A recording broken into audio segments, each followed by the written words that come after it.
Hey there, fellow wanderers. Picture yourself in the shadowy world of medieval Europe. The air is thick with the pungent smell of damp earth as you trudge through ankle-deep mud that clings defiantly to your worn leather boots. Each step echoes softly in the eerie quietness of the early hours, interrupted only by the distant hoot of an owl. Your journey ends at the formidable oak doors of a scriptorium, sacred domain of monks, writers, and scribes. The chill of the night seeps through your woolen cloak as you enter, engulfed by the faint glow of candlelight dancing against the cold stone walls. Fingers cold, ink-stained, and cracked from the biting frost grasp a quill with the familiarity of old friendship. This isn't a fairy tale. This is the writer's reality in medieval times. A life of discipline, repetition, and often unbearable discomfort.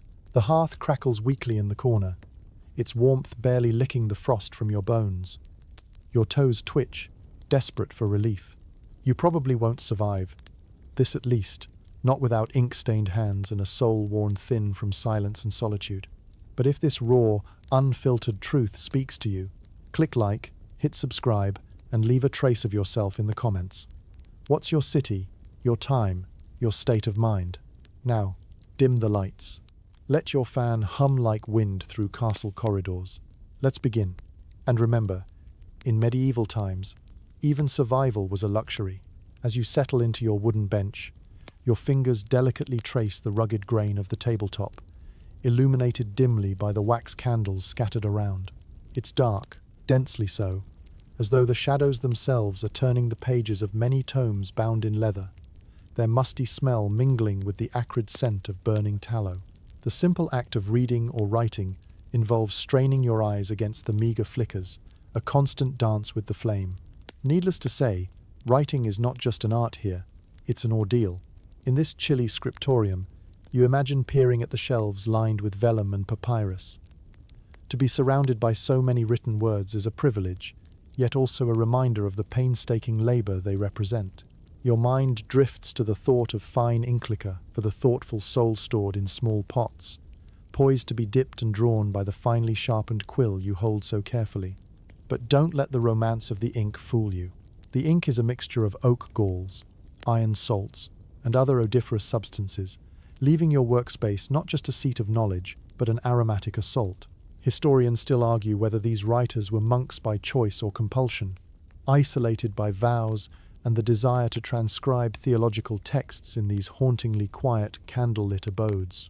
You can almost hear the hushed tones of scholarly debate echoing through time, reverberating off the stone walls like ghosts whispering tales of the centuries. As we wander through these tangible fragments of history, consider also the mystery woven into the tedious process of copying and preserving manuscripts. Writers' life in medieval Europe was laden not only with physical constraints, but also with social and intellectual hurdle-stifled creativity, limited access to materials, those quills poised and dipped, only to reinforce what was already deemed necessary for posterity. Ah, but here you sit among these shadows, surrounded by stories untold, just waiting to be written, even though dabbling in new ideas could attract unwanted scrutiny, or worse, accusations of heresy. A faint smile might touch your lips as you think of how today's world filled with outlandish theories and easy sharing might have left medieval scribes agape in astonishment. Picture yourself shaking your head with wry amusement, reflecting on the Gothic world outside these walls where the daily grind of medieval life unfolds like the pages of a heavy, leather-bound book, each leaf crinkled with wear. Sparse streets echo with the clatter of wooden carts, blacksmiths' hammers ring with a dull urgency, and the mundane chorus of village life rolls on under the grey sky. To turn from this reality to the sacred task of writing is, for many, the only escape. And so, as you settle further into the rhythm of your medieval life, you wonder if this historical tapestry, woven with ink and vellum, warms your soul or lays bare the romantic tragedy of words suspended in time. Through the silence, a thin veil of hope clings in the air, one that even the distant echoes of ink against parchment can't snuff out. Perhaps it's the laughter of monks' storytelling in hushed tones, or the murmur of people who dared to dream beyond their ink-stained fingers. 1 part skepticism, 2 parts enduring hope. Such was the blend of a writer's life here. Here, beneath these amber-lit rafters, you're not just a writer, you're a silent conspirator in a clandestine world of dreams cloaked in ink and shadow. In another moment, a chill runs down your spine, not from the draft, but from the responsibility that comes with holding history in the palm of your hand, quill poised in anticipation. Nostalgia tugs gently at your sense of modern comfort, and in this moment you realize, no adventure in this world crosses the threshold of reality into reverie, quite like the unbridled courage of a medieval scribe who dared to defy the odds and leave a mark etched in time. As you sit huddled in the dim scriptorium, the persistent chill of the stone walls pressing in on you, the flickering candlelight casts playful shadows that dance across the rough-hewn timber. It isn't the comforting glow of a bedside lamp you've grown accustomed to. It's a primitive, wavering light that strains your eyes and adds an ephemeral layer of risk to your every move. These slender tapers, contributing a flickering glow brighter than a moonbeam yet weaker than sunlight, are precious commodities far from the electric convenience we nonchalantly click on and off. Their uncertain dance is the only illumination available to medieval writers as they face the daunting task of bringing text to life. There's something almost poetic about the dichotomy of such illumination, providing both enlightenment and a distinct hazard. Writing by candlelight, though practical by medieval standards, is an exercise in patience and perseverance. You picture yourself bending low over your work, feeling the waxy warmth trace a path down the candle's surface.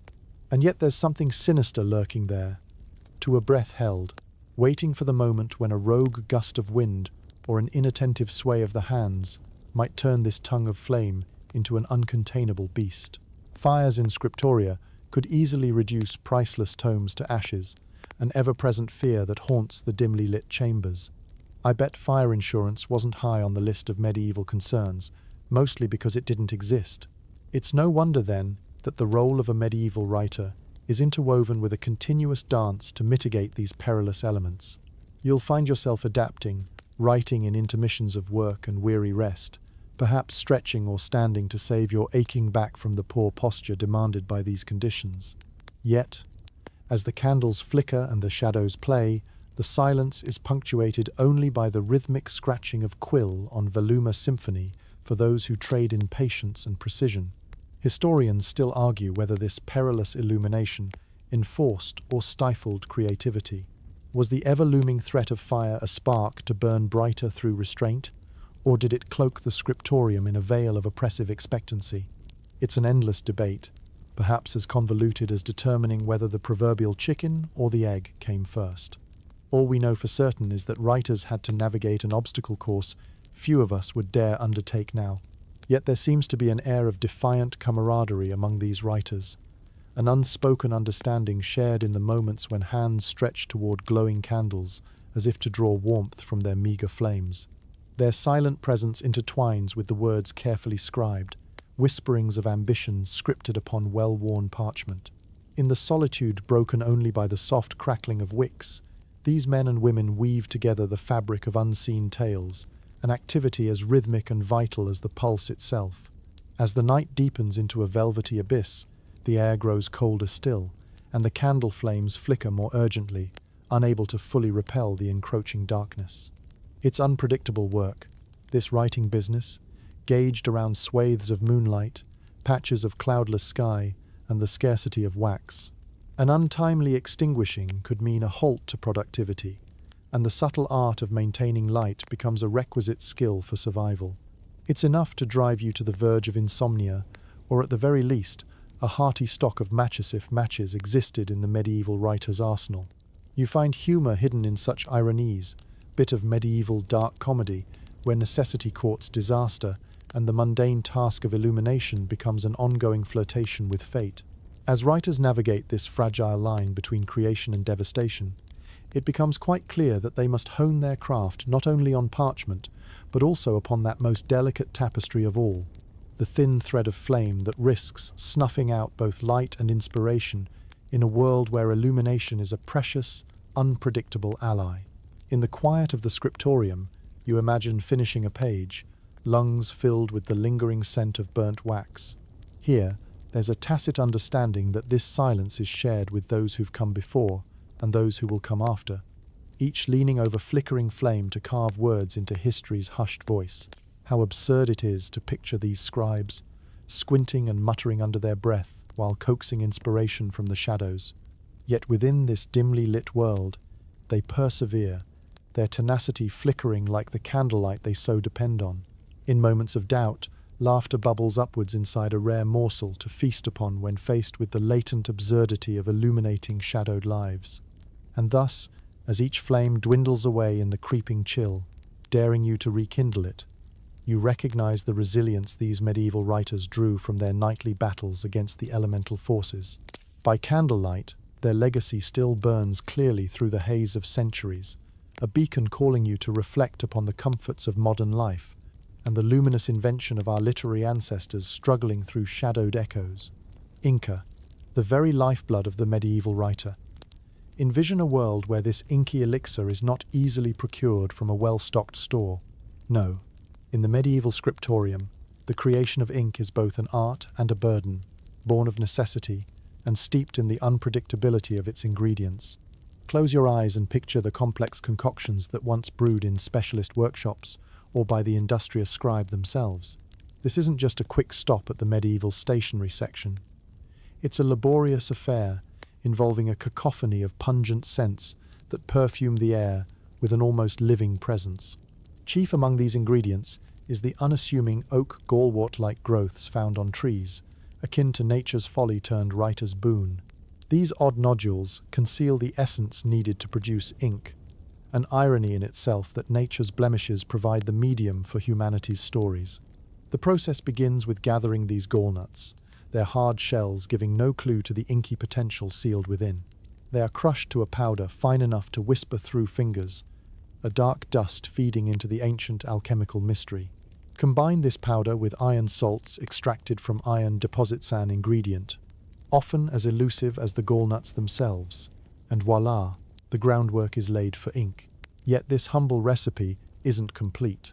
To create a liquid fit for scribing, it must be mixed with the astringent tannins from wine or vinegar, those vices that imbibe inebriation in some and inspiration in others. As the mixture bubbles and simmers, a unique and not wholly pleasant aroma wafts through your workstation. You imagine yourself leaning over a cauldron of bubbling ink, face awash in the acrid steam, wondering if your masterpiece will end up reeking of today's tannin choice. It's an experiment in chemistry and patience, one that leaves your fingertips a perpetual shade darker by end of day. Thick as molasses and black as midnight, the ink pours into pots, small clay vessels each resembling a mysterious, unsolvable riddle.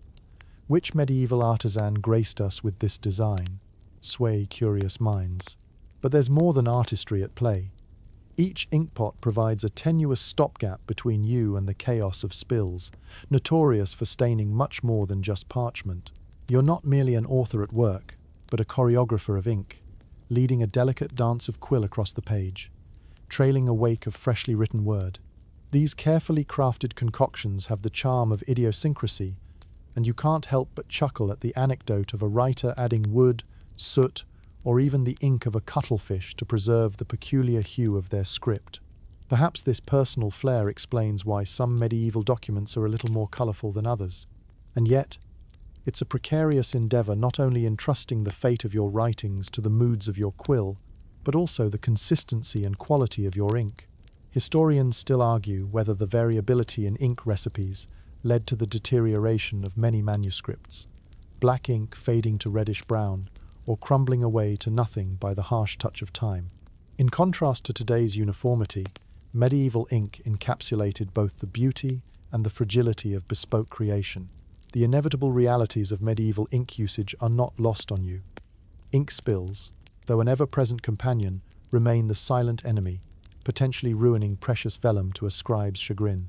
The quirk in such a laborious process is that these accidents led to the advent of amusing cover stories and creative renditions, as the writer added embellishments to salvage the messy art. Your breath hitches as you visualize an ink splatter morphing into a letter, a character, a world.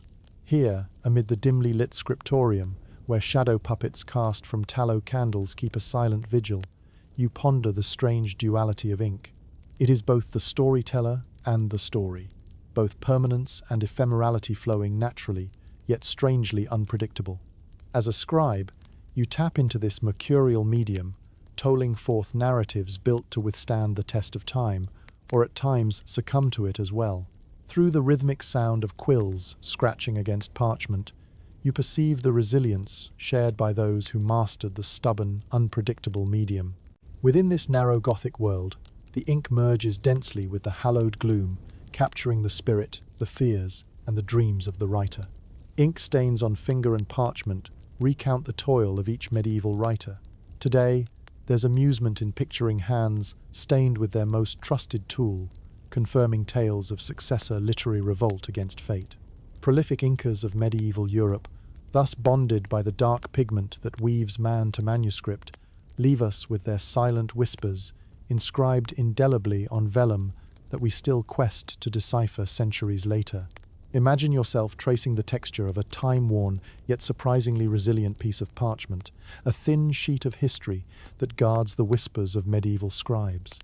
In the low light of your scriptorium, the ambient scent of tallow candles blends with the musty aroma of these aged folios, perhaps conjuring the sensation of timelessness and continuity. Yet, as you delve into the origin of such parchments, you'll find yourself mired in a process that's neither romantic nor easy-bodied. Parchment, the durable medium that carried the weight of Europe's stories, was born not of trees but of the skins of animal scalves, goats, or sheep, each life intertwined with the legacy of knowledge. Beholding that leather-bound compendium, the pages only tell part of the parchment's tale, a story rooted in endurance and the medieval propensity for recycling life's canvas long before sustainability became a hashtag. To craft a single sheet of parchment is a study in detailed tedium and experience, entailing raw hands, determination, and the will to transform animal hide into something that echoes the human spirit. Historians still debate whether this arduous creation method reflected resourcefulness or necessity.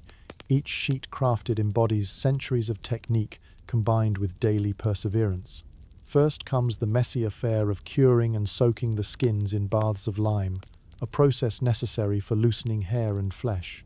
Close your eyes and imagine that chalky odor swelling around you, sharp enough to penetrate your immediate presence.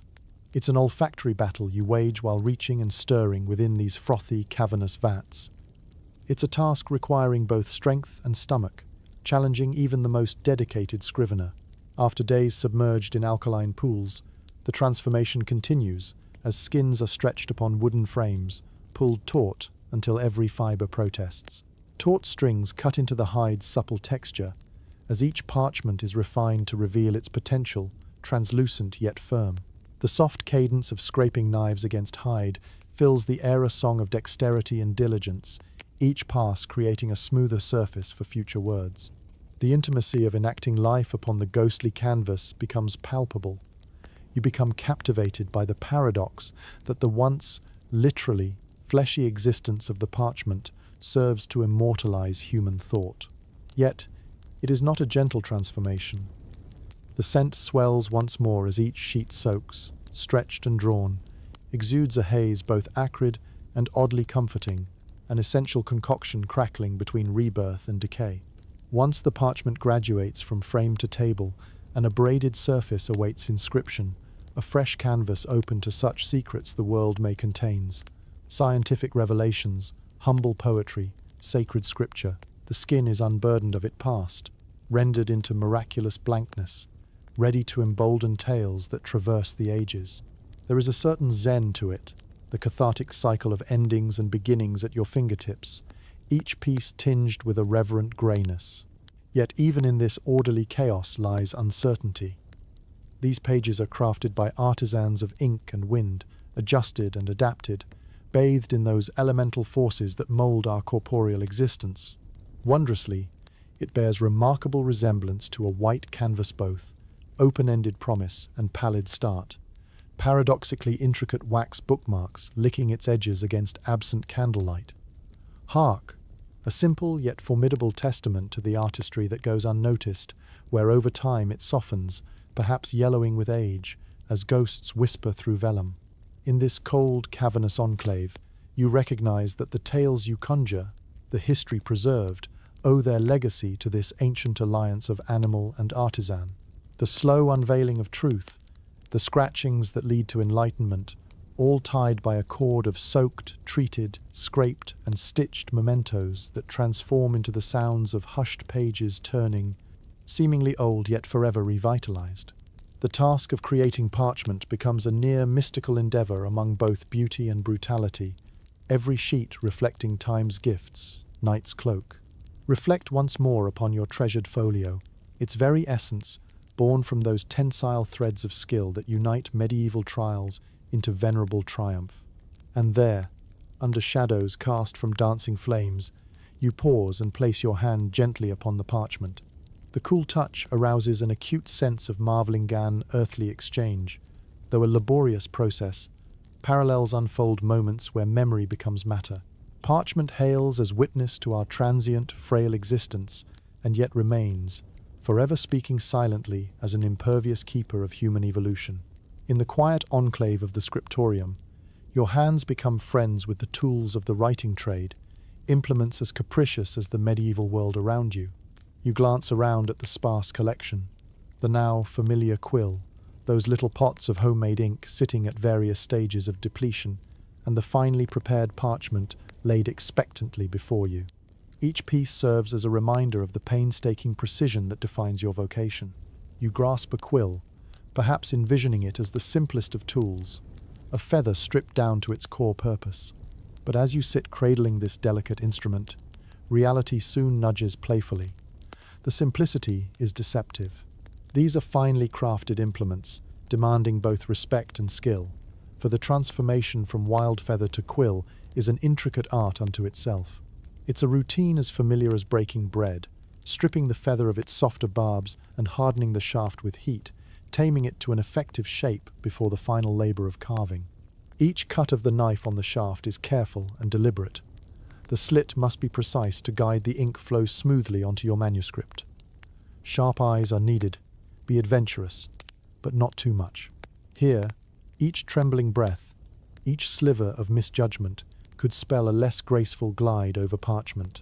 The faint shivers of the quill tickle your skin, and it feels almost playful, like a mischievous dance partner testing your resolve with erratic steps stuck in its genome. With every dipping into the ink pot, the graceful shape redraws the lines of your imagination onto the blank canvas, ensuring each page becomes a possession rich with potential. In moments of brief reprieve, you might dwell upon the thought that the word pen originates from the Latin penna, meaning feather of vocabulary relic, linking modern scribbles to ancient artistry. Historians still argue whether the development of quill pens was driven by necessity or innovative prowess. Though one thing is certain, they embody a paradox of fragility and finesse that both hampers and inspires. However, despite the artistry these tools beam, medieval scribes muster the fortitude to soldier through an exhaustive routine, constantly needing to resharpen quills, navigate splotchy dips, and monitor the ink's temperament.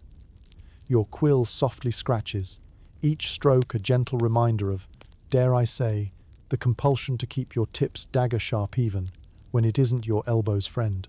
And remember, not every piece of parchment welcomes the ink the same way. The ink, ever the mercurial companion, demands no less attention. It's a bit like keeping a particularly sarcastic diary. Behold the humorous frustration when pens stubbornly drip upon freshly scuffed parchment, a temperamental interaction you've surely seen before. Across the table, a haphazardly bundled rag now stands witness to your plight. Ah, the crumpled fabric. You find its presence a lullaby to the erratic nature of interactions dipped in ink-wagering bulges and yawning abscesses alike that threaten disarray. Well-practiced fingers swoop in like a dab-handed sorcerer, deftly sopping one unruly spill. This, dear writers and listeners, is your world where all the guile and gumption channeled into wielding these simple, yet imperfect tools culminate in remarkable literary legions that call upon a testament to humanity's exploratory heritage. Without doubt, you've mastered the art of weaving sweet symphonies, page by page, across the era's abidingly coarse landscape. The rag of defeat after sessions of mastery is tossed aside, leaving both hands streaked in splotches of mysterious provenance. Tribal offerings of fingers across parchment, stain-shadowed, you watch your stories attain shape within this intricate dance, and, more importantly, reprieve. There's dry humor, of course, in imagining the future of these meticulously penned document zone, where copyists' errors contribute to perpetual academic debates. Was that a comma or an ink blot hastily extrapolated into a semicolon before quill was dipped between lines? No matter. Time will gild mere smudges as the seeds of legendary prose. As you sit back, momentarily easing the strain on your eyes from close work by candlelight, the realization sets in. You are engaged in an age-old artistic endeavor, a delicate balance where the tools at hand, though rudimentary by modern standards, morph into extensions of your will, translating ephemeral thought into enduring legacy. And so, with a whimsical flick of the feather, you bid adieu to gallant quills, unreliable inkpots, and the never-quite-even rags of yesterday industries. For another session approaches a succession within the echo of candlelit shadows, tucked behind time's gentle stretch of parchment, dreams a creative query, unfurling with earnest strokes to meet the medieval age's telling. With a quill poised over parchment and the familiar, earthy smell of ink lingering in the cold air, you prepare to grace its blank surface with the elegance of script. But before your thoughts can flow freely, you find yourself tangled in the labyrinth of medieval writing styles, sir. Veritable tapestry of scripts that vie for space on the hallowed pages of history. Gone are the uniform fonts we know today, and in their place is a bewildering array of medieval scripts, each demanding its own rules and wielding its own sense of authority. As a medieval scribe or writer, it's not simply about the narrative or the knowledge encapsulated in ink. It's also about the form that this knowledge will take. Will your words parade with the flourish of Caroline minuscule, or shall they dance with the intricate embellishments of Gothic textura? You can almost feel the weight of the past upon your shoulders, echoing with the voices of clerics and scholars bound to their scriptoria, arguing over the merits of one hand over the other. Historians still argue whether the prevalence of scripts like Caroline minuscule was an offshoot of caressed creativity or sheer clerical pragmatism, simply designed to standardize and modernize the then existing scripts. In the glow of your candlelit workshop, learning gradually descends into the otherworldly feat of cursive choreography. The page itself becomes a theater where letters detailed with flourishes and ligatures come to life, performing a show that stretches the boundaries of not just transcription, but also the battle between artistic expression and standardized utility. Each step along the manuscript yields imaginations, tempered through unique nuances of lettering expressiona. Shift along the spectrum, from the Roman calligraphy of antiquity to the Middle Ages' textured shadows. The first curve of pen hits a plateau, then another angle, or cross-stroke, draws form each scribe, adding an interpretive flair, marking humanity's continuity and vivid diversity born of culture and custom. Yet, there's palpable tension in the air, a duel between beauty and readability. The flamboyant allure of Gothic script stands accused, at times, of imprisoning comprehension within its artistic labyrinth. Here, in this era of rampant monastic study and copied transcription, you attempt to guide your vision, questioning your ability to balance your reverence for artistry and the necessity of swift, clear, ledger decision. As the sound of scratching quills fills the air, you contemplate the quirks that make these scripts seem a live-in intricate dance, as vital today when trapped upon Tenebrae's observance. With a chuckle, you imagine scribes muttering like playwrights, flipping parchment, debating whether flair or function must preside over this page. The artistry is astounding. Picture the intentional breaks in handwriting, the descenders hanging like icicles from the roofs of letters, the once perceived barrier of language overcome by acts of faith and unfurled upon the medieval stage through time's waltzing hand. Did the embellishments hide errors or reveal an unfathomed intellect? The actors change, of course, according to province or presiding abbey. Quills jostle for supremacy mind, dancing between earnest gestures, linear spacing encouraged by a crow's foot, flourished into the blank abyss. Your inkpot sits in judgment as the tip is delicately dipped again, taking a moment to remind the pen of its role, neither too bold nor deficient in its ink delivery. They say control is key, where nib meets parchment, hinting not at fear, but grand designs conceived viscously stable all to capture the shapes of Utopaic language, foretelling the acumen beneath yeast-covered tapestries of life.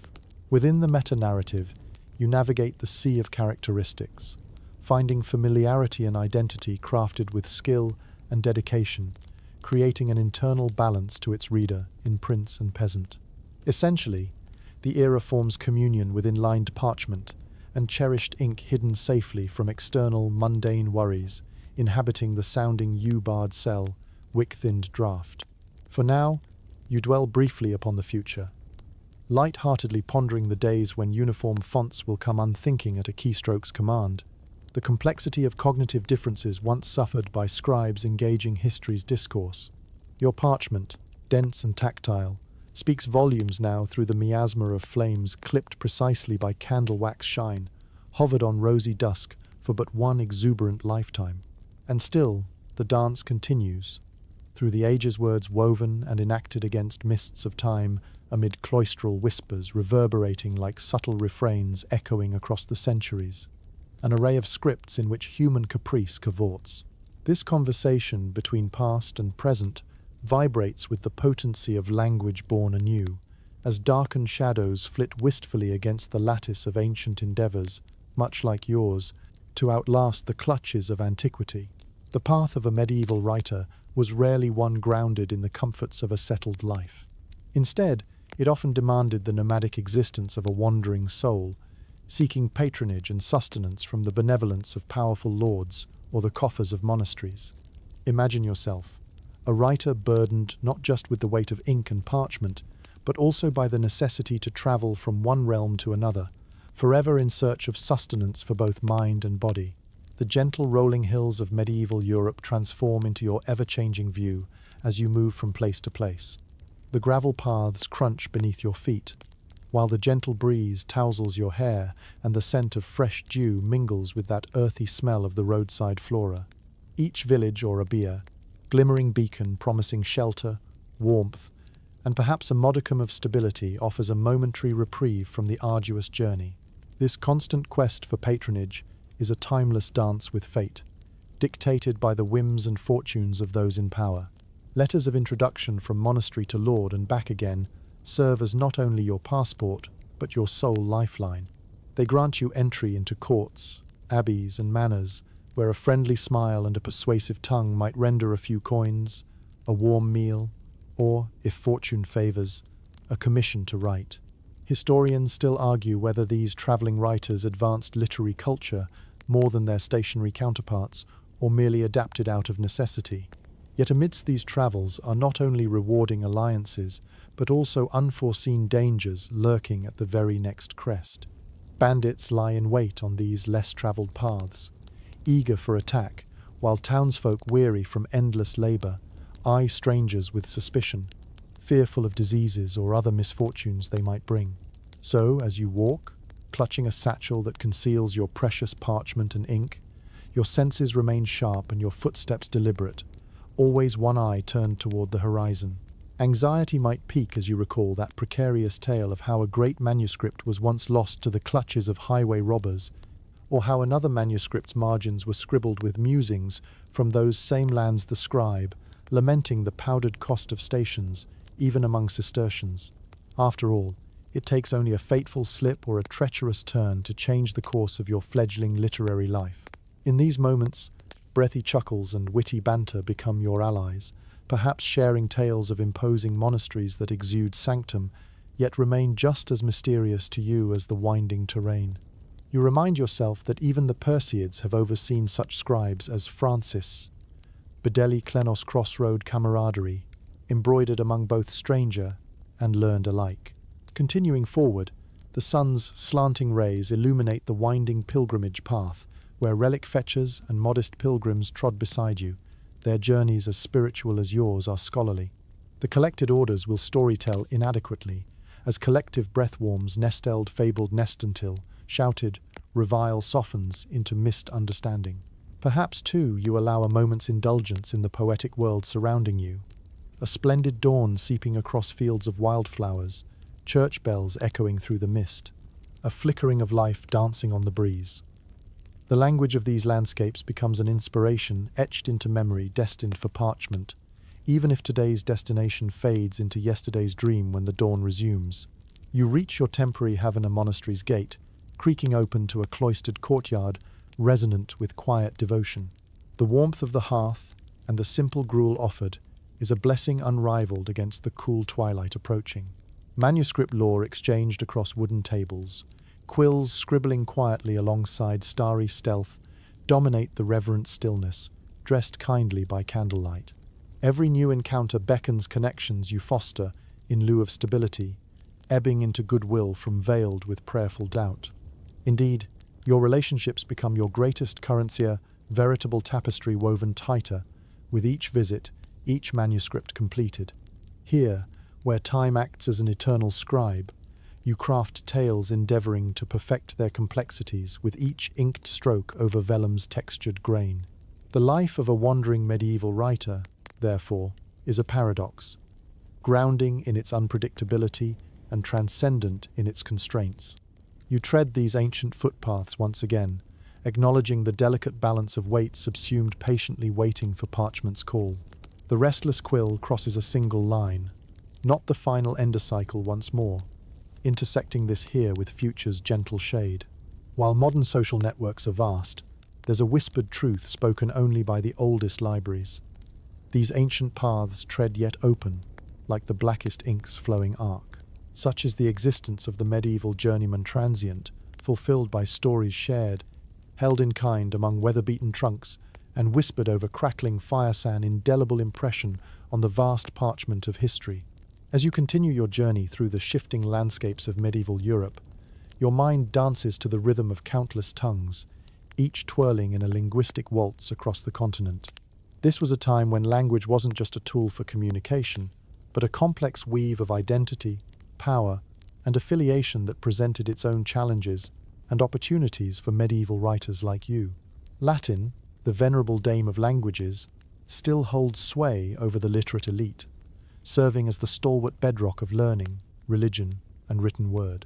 In the candlelit confines of your chilly scriptorium, Latin is your reliable companion, its timeless phrases unfurling like a comforting scroll through centuries of tradition. Yet, as your quill scratches across the parchment, you can't help but feel the growing pulse of vernacular tongues, the languages of the popularizing, to meet the needs of an increasingly diverse readership. Historians still argue whether the shift toward vernacular writings was a rebellious act against scholastic elitism or a pragmatic move to engage broader audiences starved of comprehension in their native tongues. Regardless of motive, the result is a linguistic tapestry woven with the threads of identity, a polyphony wherein each language earns its place. Imagine, then, the mind of a medieval writer as a crossroads where Latin, French, German, English, and more converge and compete, each vying for dominance. Each day you flip through mental dictionaries, deliberating over linguistic allegiance. Shall your prose dance in Latin's classical grace, or sing in French, the language of courts and chivalry? Perhaps it will whisper in Old English, nascent yet laden with potent imagery. This multilingual landscape may seem daunting, but it's also a treasure trove, laden with the richness of thought and expression, awaiting a writer's deft touch to unlock its secrets. Picture yourself in a room where scribes debate the merits of various languages, their gestures animated as they compare the cadential lilt of Anglic languages to the structured rigor of Romance tongues. As you listen, you smile wryly, noting that linguistic allegiance seems oft driven less by literary device than by proverbial pillow talk. The symphony of languages is not without its dissonant strains, however. As you weave narratives across these varied tongues, you encounter a plethora of regional dialects, each presenting its own quirksa, delightful conundrum, or maddening obstacle, depending on your viewpoint. One word in one region might conjure an image entirely different from the next, turning an innocent tale into unwitting farce if the chosen word missteps with local law. You chuckle at the thought of lovers bereft of understanding due to disparate dialects, a comedy of errors with linguistic confusion at its core. Yet in these mix-matched dialectical masquerades lies the charm of your craft, a perennial puzzle pieced together with words and nuance, rivaling the grandest of chess matches. It's a delicate dance of translation and interpretation, where each page becomes both mirror and mask reflecting a world, seen by few, yet hidden from many. But amid this vibrant mosaic of language is a world forged in delicate balance. You swap quirks and conundrums with fellow scribes, sharing their pens' multilingual adventures, quills dipping into inkpots seasoned with the languages of the realm, avidly deciphering texts that record the essence of ephemeral daily life. Like all good explorers, you adapt to the terrain before you, ready to shift seamlessly between tongues as the landscape of your work demands. Fear not experimentation, for in these tempestuous times, tension builds within the semantic fabric, conjuring shared dreams of future words enlightening hearts as they wander amongst ideas. In such a linguistically diverse world, words are more than just symbols. They're connections uniting continents, histories, community-shaping societies within the realm of the written word. The magic of these words lies in their power to transcend barriers, their ability to leap from writer to reader, touching lives and inspiring change, a feat accomplished through nothing more than a quill, some ink, and the indomitable human spirit crafted across Parchment's silent screen. So here you area master of the linguistic labyrinth, threading the needle of cultural identity through varied tapestries, humble yet resilient writer, navigating the ever-changing waters of conversation, translating worlds for posterity to cherish. As you ponder tomorrow's work, your mind dances back to the complexities that define your craft. This amazing blend of languages, though steeped in challenges, offers a promise of beauty unequaled, captured amidst the crackling fires of a world no longer thousands of miles or words apart. Instead, tomorrow rests merely a breath away, ink still wet with hopes that no tongue need translate away. Such was the art of the medieval writer, skillfully navigating language's vast oceans, drawing from its depth, chaotic inspiration, crafting words alight with the real hues of living history, even as they continue their eloquent travel across the centuries. In the cool, hushed interiors of monasteries and scriptoriums, your journey as a medieval writer truly begins. This quiet sanctuary shelters not just the words of saints and scholars, but the minds and hands of men and women imbued with the patience to learn the art and science of writing. Here, under the watchful eyes of mentors and masters, you undergo an unyielding apprenticeship, a crucible where both mind and skill are tested and honed. The path of a medieval scribe involves more than learning the mechanical act of writing. It is an immersive education that demands the mastery of languages, the intricate artistry of script, and the absorption of tradition and knowledge.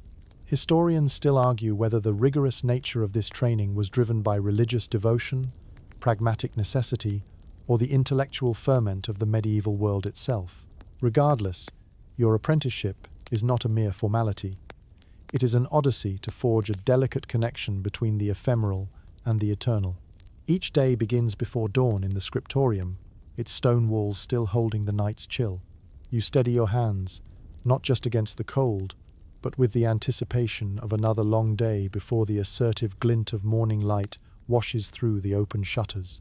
With quill in hand, you are prepared to embark on hours of tedious, exacting labor.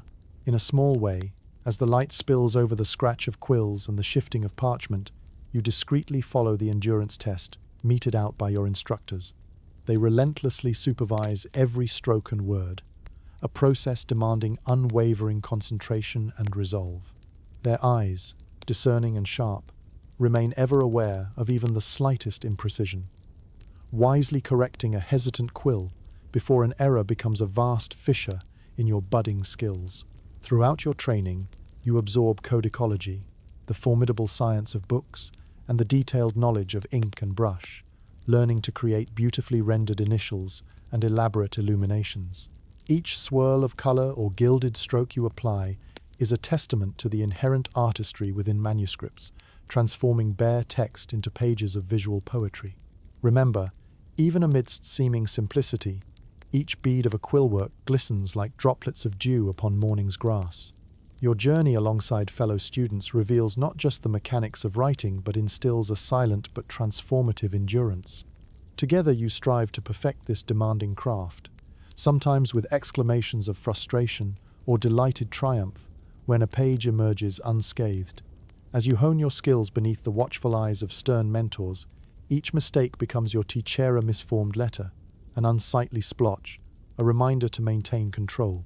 Occasional humor bubbles up amid the rigor, lightening the laborious apprenticeship, like the wry tale of how Bert in the next row fashioned a lowercase b that resembled a bewildered chicken due to sleep-deprived squinting. Rest assured, Bert's newfound fame as the chicken scribe stands as a cautionary tale on over-embellished curls.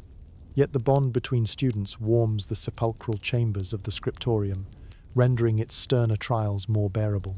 Within these stone walls, lifelong friendships are carefully inked beside manuscript margins, minds united in pursuit of mastery, souls linked by shared hardship and the radiant hope of achievement.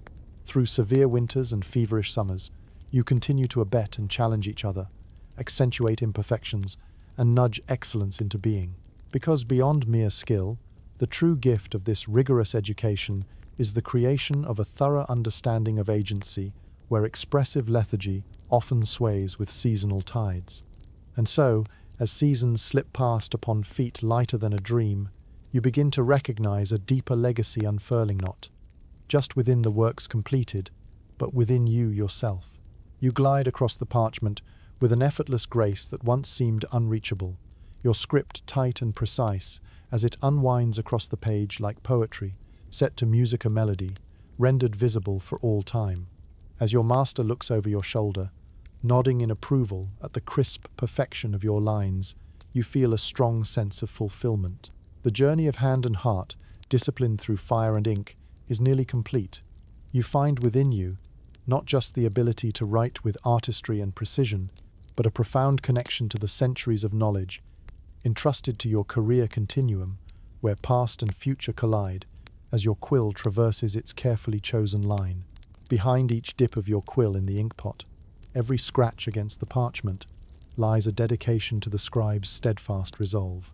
It's a legacy woven through diligence, a profound understanding that the words you inscribe might endure long after you have passed from this earth set, adrift upon time's written sea, for generations yet unborn. As a fledgling writer on the cusp of your medieval calling, you're now equipped not only to chronicle the stories of your world, but to illuminate its enduring mysteries, crafting a bridge between the fleeting moment and eternity's expansive pages. Your journey as a medieval writer takes you through the imposing gates of a monastery, a bastion of tranquility and study, where writing and religion intertwine like vines around a sturdy trellis. Entering this world feels at once like retreating to a refuge and stepping into a place of silent power, a sacred realm where devotion to God and dedication to the written word coexist in the cloistered bounds of the abbey. Monastic life offers a unique milieu in which to ply your craft. The quiet, reserved rhythm of the day is punctuated by the gentle chime of bells, calling monks to prayer and contemplation in the echoing halls. The scriptorium becomes your sanctuary, an enclave in which minds meet over wax and parchment, under the solemn gaze of ancient tomes resting on darkened shelves. Historians still argue whether life within the cloistral walls was truly a sanctuary for scribes or a restraint that fettered intellectual freedom with vows of silence and strict obedience. Regardless, monasteries served as indispensable cradles of literacy and knowledge, the tethers that kept the scriptural and scholarly world alive through turbulent centuries. Picture yourself, clad in modest robes, bent over a worn wooden desk as the steady glow of candlelight dips and flares. The task at hand is both sacred and methodical, transcribing religious texts, theological treatises, and even scientific manuscripts onto newly prepared parchment.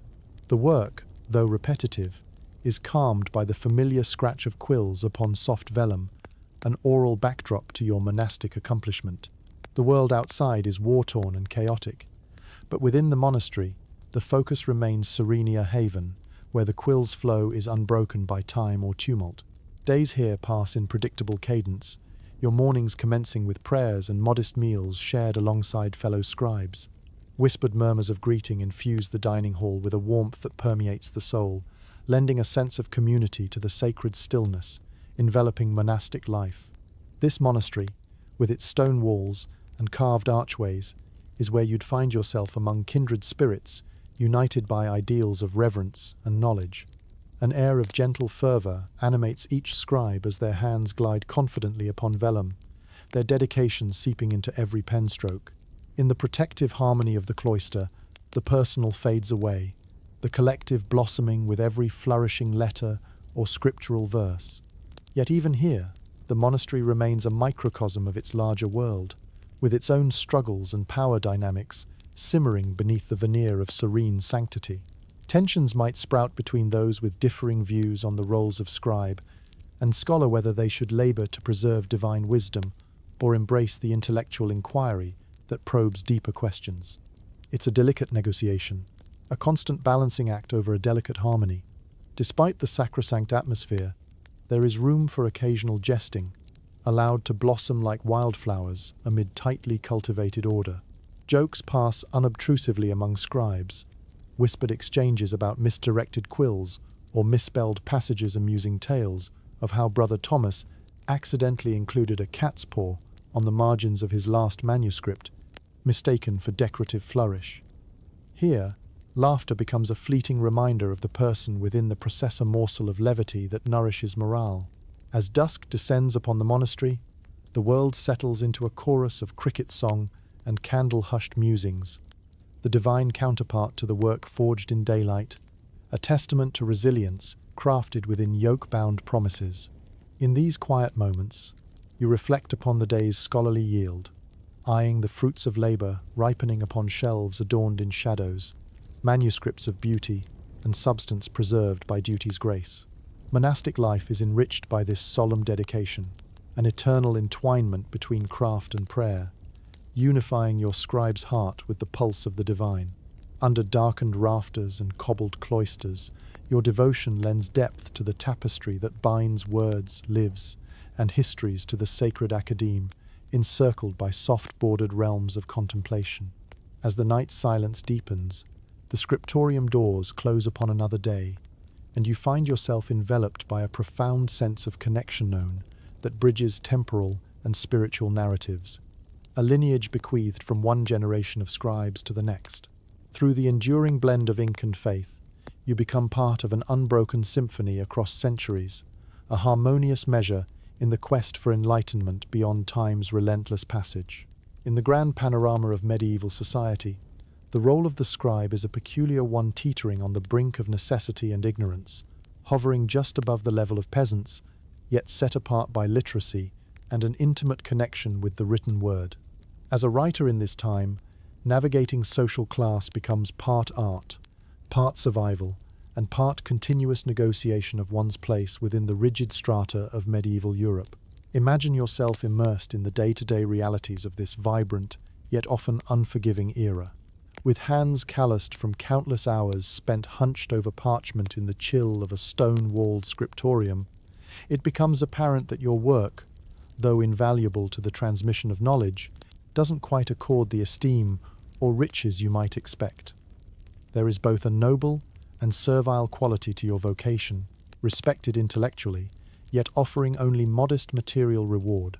Historians still argue whether the scribe's social standing imparted more privilege than constraint, a debate echoed within your daily life. While literacy marks you as distinct in an overwhelmingly illiterate world, it offers little refuge from the struggles of daily subsistence. You are not among the feudal nobility, nor counted among the burgeoning merchant classes thriving in medieval towns and cities. Rather, you exist in a liminal space, defined by the flame of zealotry to preserve and reproduce texts. Your life is one of modest anonymity, lacking the tangible recognition and reward that might accompany other vocations. Saturday's dusty sun casts a gentle glow upon your window pane, revealing yet another letter from a noble patron asking for a copy of a sacred text, affirmation of your talent, though oft without coinser, promissory coins still idle in your small pouch.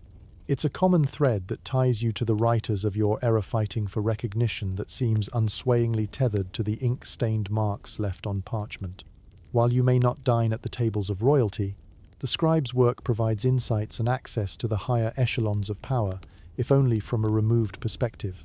Imagine yourself quietly observing the power relations within the cloisters or courts surrounding you as you document transactions or transcribe speeches. Your proximity to these ruling entities means that words, penned with quiet civility, papyrus now bears silent witness before curtains where allies negotiate. Yet occasionally, a sense of humour emerges amid this jockeying for statusa volte-face sprinkle of levity to lighten the medieval air. Picture fellow scribes chuckling knowingly at a tale about a scribe who liberally embellished a parish's list of assets, adding rather imaginative livestock to bolster the monastery's standing in a tax assessment. It is a merry tale diurnally rendered, designed not to alter history, but to reflect the whimsical spirit buoying comrades, navigating a strict world with ink-marked candour. For many scribes, there's valour in the simple act of documenting everyday existence, because even the scriber within earthen-bound limits has warmth reserved for kin-grazers of a kin-kin. Albeit weighty, their roles cross purposes sheathed in servitude that ultimately contains reward in small gesture parades of modest coins, sapient veneration born of authentic scrutiny. It embodies an enterprise set towards moral duty, a meaning for scribes fulfilled by its own value and aspiration. There are moments too when you'll glimpse the glinting mirrors of Change. The dawn of Renaissance humanism promises new respect for intellectual endeavour, a gradual shift inching towards acknowledgement and appreciation of your craft. But you are aware that such sweeping change comes with a cost.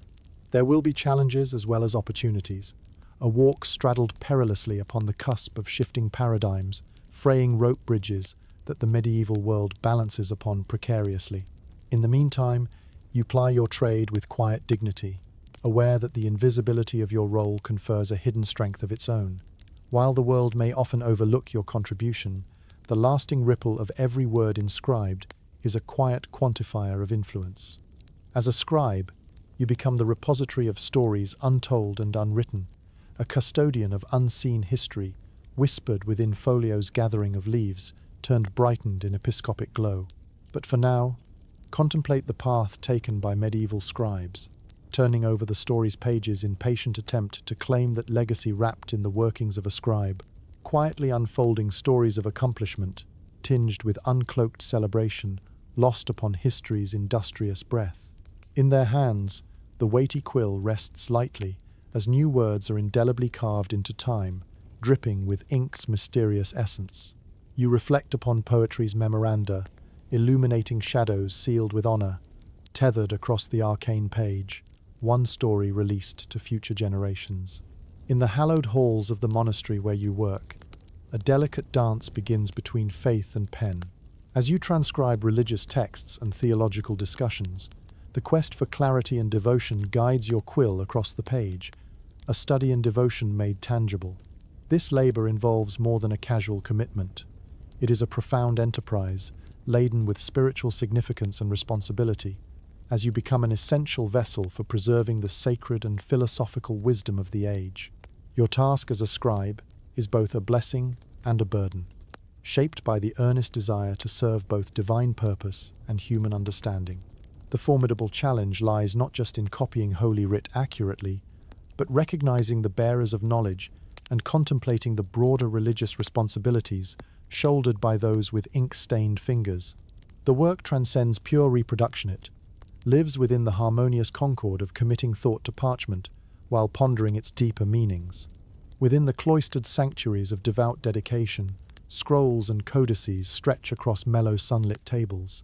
The act of transcription becomes a ritual, an act of devotion in which each word carries with it a sacred resonance, harmonizing with the echoes of bell towers, vibrating high above the cool stone cloisters. Historians still argue whether medieval scribes were motivated by altruistic faith or by the necessity to spread religious doctrine in an age where competing theologies jockeyed for spiritual dominance. Whatever the motivation, the ever-present potential for heresy waits like a shadow hiding beneath the surface of the words you so meticulously pen. As language regarding theological exploration finds new life in your skilled hand, there exists within you a palpable awareness of the consequences of misinterpretation. Words that veer too far into novel theological thinking could lead you to dangerous territory, threatening both the stability of the era's religious orthodoxy and, perplexingly, your own safety. Whispers of suppressed heretical writings, lost or hidden over time, carry haunting memories of burned volumes and vanished manuscripts, whispering through papal chambers, secret living amongst their inquisitive flame. Yet amidst these intimidating responsibilities, there exists a paradoxical release in the expression of religious devotion. You would reimagine, for a moment, a certain delight in crafting the graceful ornamentation of illuminated manuscripts, cherishing the joy of artistic creation within the framework of covenant. Ever so boisterously, you breathe life into the pages with vivid illuminations that burst forth from the parchment in vibrant colors and shimmering gold leaf of visual accompaniment to the words that uplift spirits, embodying the cosmic dance between the spiritual and corporeal realms. These embellishments, intricate borders of flora and fabled beasts, majestic depictions of saints and holy figure, exemplify the symbiosis of writing and sacred imagery. Like threads of brilliant luminance, they weave seamlessly into the fabric of religious texts. Not merely decorative, each artistic flourish becomes part of the theology, engendering reflection, leading the eye along pathways of meditative exploration. In quiet hours spent under the cold stone archways of the monastery, amidst the soft hoar of contemplative chanting and the perfumed shadows of incense, these manuscripts become more than academic undertakings. They transform into bridges that unite the spiritual with the literate glimmering testaments to the eternal quest for divine truth and human wisdom. Scholars and theologians within the ecclesiastical community view each completed tome as a revered artifact and treasure, a blending of inked thought and sacred inquiry unfurling toward heavenly realms. The task, cherubic glow engendered among unspoken agreements pervasive in quiet study, becomes one that nurtures both faith and comprehension. Divinely rooted, the juxtaposition lain plain for history's chronicled wake, a landscape still irrefutably celebrated across the ages. And so, with each day's labor amidst candlelit shadows, voices are remembered for their earnest desires to reach out beyond the temporal. Your hand, steady and deliberate, continues transcribing the dance of word and illumination, defining roles set against the eternal tapestry of faith and intellect, ensconced beneath the enduring vaults of eternity's stone. Whatever your personal beliefs may be, both earthly and ethereal endeavor finds purpose while you contribute to a repository forging connections, cross-bridging generations. In this world both limitless and constrained, writers spin narratives born of belief from ink's illumination, brushed against the infinite veil. Herein, your soul finds solace, characterization in the contemplation of your scribe's sacred duty. In the contemplative shadows of the scriptorium, where the air is rich with the hum of whispered devotions and the gentle rustle of parchment, a new kind of trepidation looms, silent spectre, lurking in the recesses of every scribe's mind, the fear of heresy.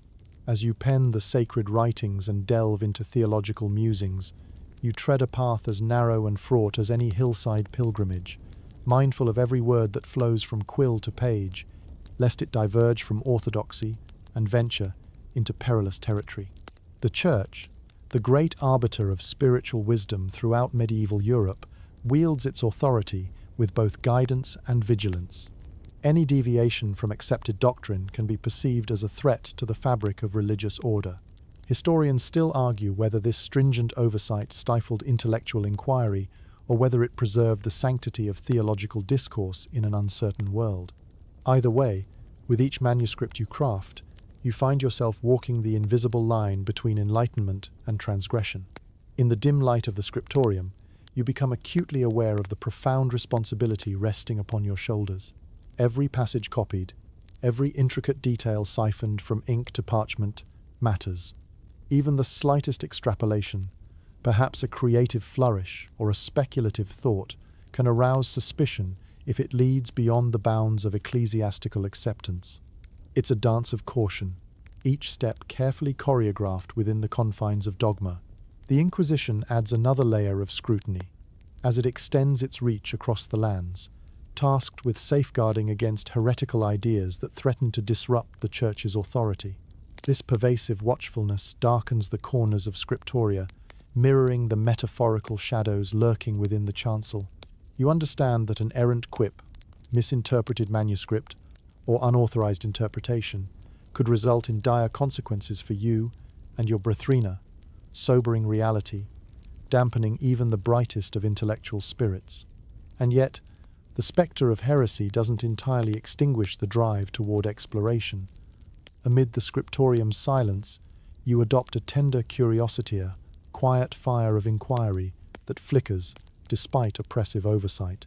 You recognize opportunities to embed subtle reflections and careful observations within your work, poised between the lines like a whispered prayer.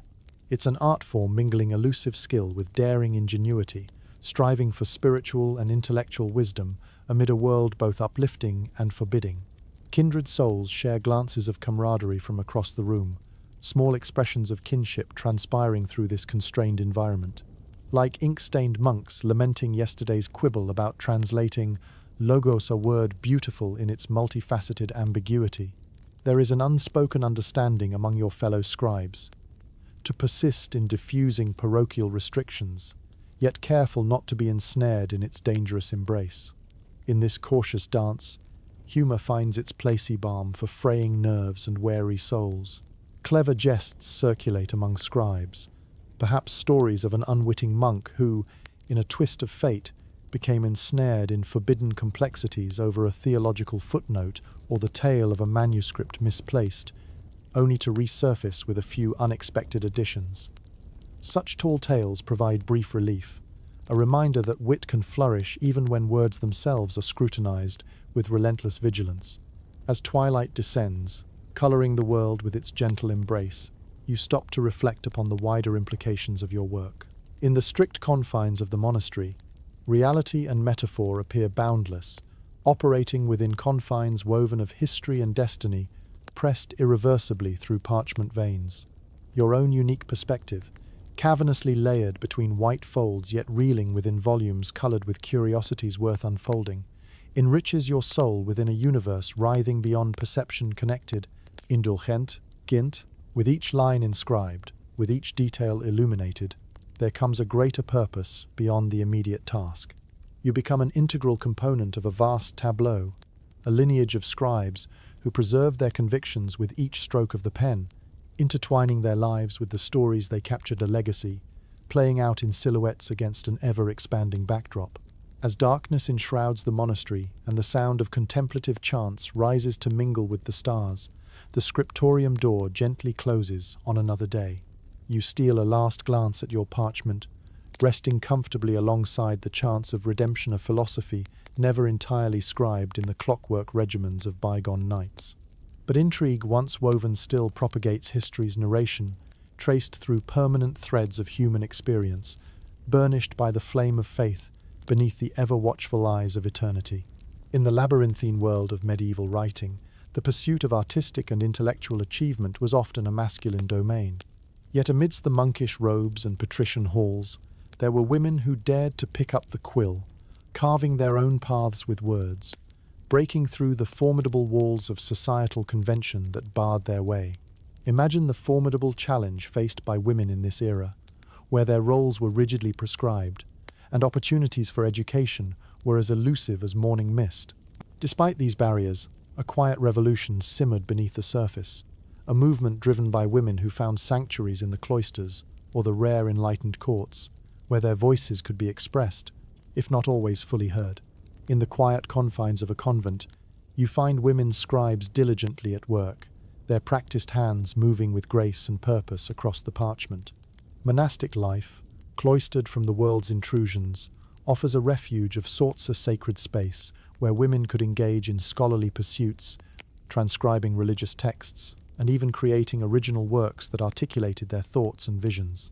It is here, beneath the vaulted ceilings and the dim glow of candlelight, that women nurtured their intellectual ambitions, chronicling their experiences in a world of male-dominated discourse. Historians still argue whether the scarcity of records from women writers of this time represents a true lack of presence or merely reflects the limitations imposed by history's predominant chroniclers.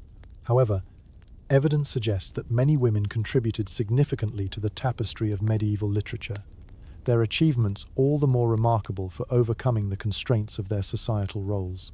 These women, armed with wit and wisdom, negotiated a complex path through patronage networks, leveraging family connections or gaining the support of enlightened patrons who valued their insights.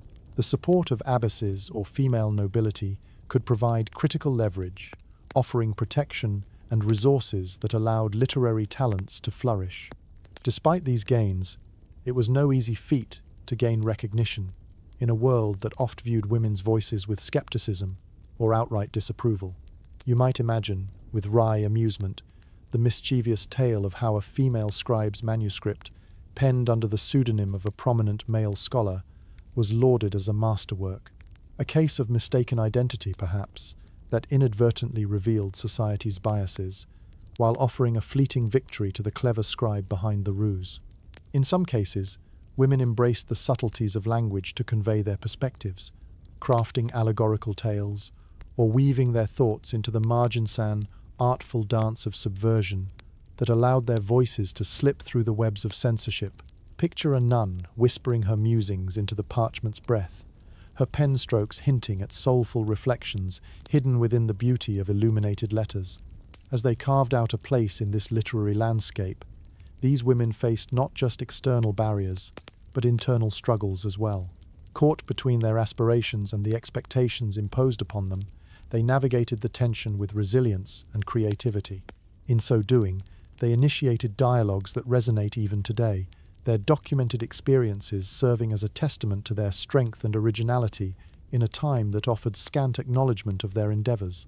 You can almost sense the solidarity and silent encouragement emanating from women engaged in this pursuit, each one supporting the other in their shared journey, sisterhood forged through the quill's whisper and the parchment's embrace. Humor, modest as it may be, finds its way into the shared camaraderie, lightening the burdens they bear.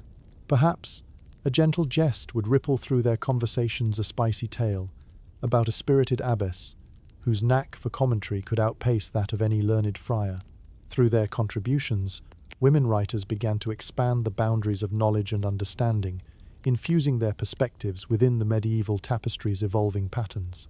Each line penned by these pioneering women reverberates with the echo of defiance, a call to future generations that the written word and the power it wields belongs to all, irrespective of gender. Thus, as you sit and ponder the candlelit chamber with its muted echoes of history, you recognize the enduring legacy left by these silent voices. The pages they inscribed with ink contain more than words. They embody courage, resilience, and an unwavering spirit, the true essence of what it means to be a woman of letters in a time that sought to whisper her voice into silence. In the end, each stroke of their quill becomes a beacon, illuminating the path for countless others to follow. They whisper from the shadows of history, their stories joining the great swell of human experience in the endless tapestry being continuously woven across time. As the glow of their midnight oil flickers with the breath of bygone winds, we lean in closer, stewards of their whisper, eager to hear every clandestine word graced with the voices of women whose whispers have become forever exalted. In the dimly lit chamber of your scriptorium, where the air tingles with the steady hum of creation, the words you pen begin to flirt with the boundaries of earthbound knowledge. Here, in the confines of ink and parchment, you find yourself drawn into the world of scientific and poetic exploration, a space where science and sorcery entwine in an intricate dance, confused often by the untrained eye. The quest for understanding the natural world, a pursuit that ignites hearts as passionately today as it did in your medieval milieu, not without peril. To dive deeply into the pool of scientific inquiry requires as much courage as curiosity, for this is an era where the line between learned insight and forbidden knowledge is as fine as a strand of a wizard's hair. As a scribe or writer tasked with translating the mysteries of the cosmos into human understanding, you shoulder a responsibility heavy with consequence. From crafting treatises on alchemy and astronomy to transcribing botanical compendiums and anatomical diagrams, the quill becomes a wand of transformation.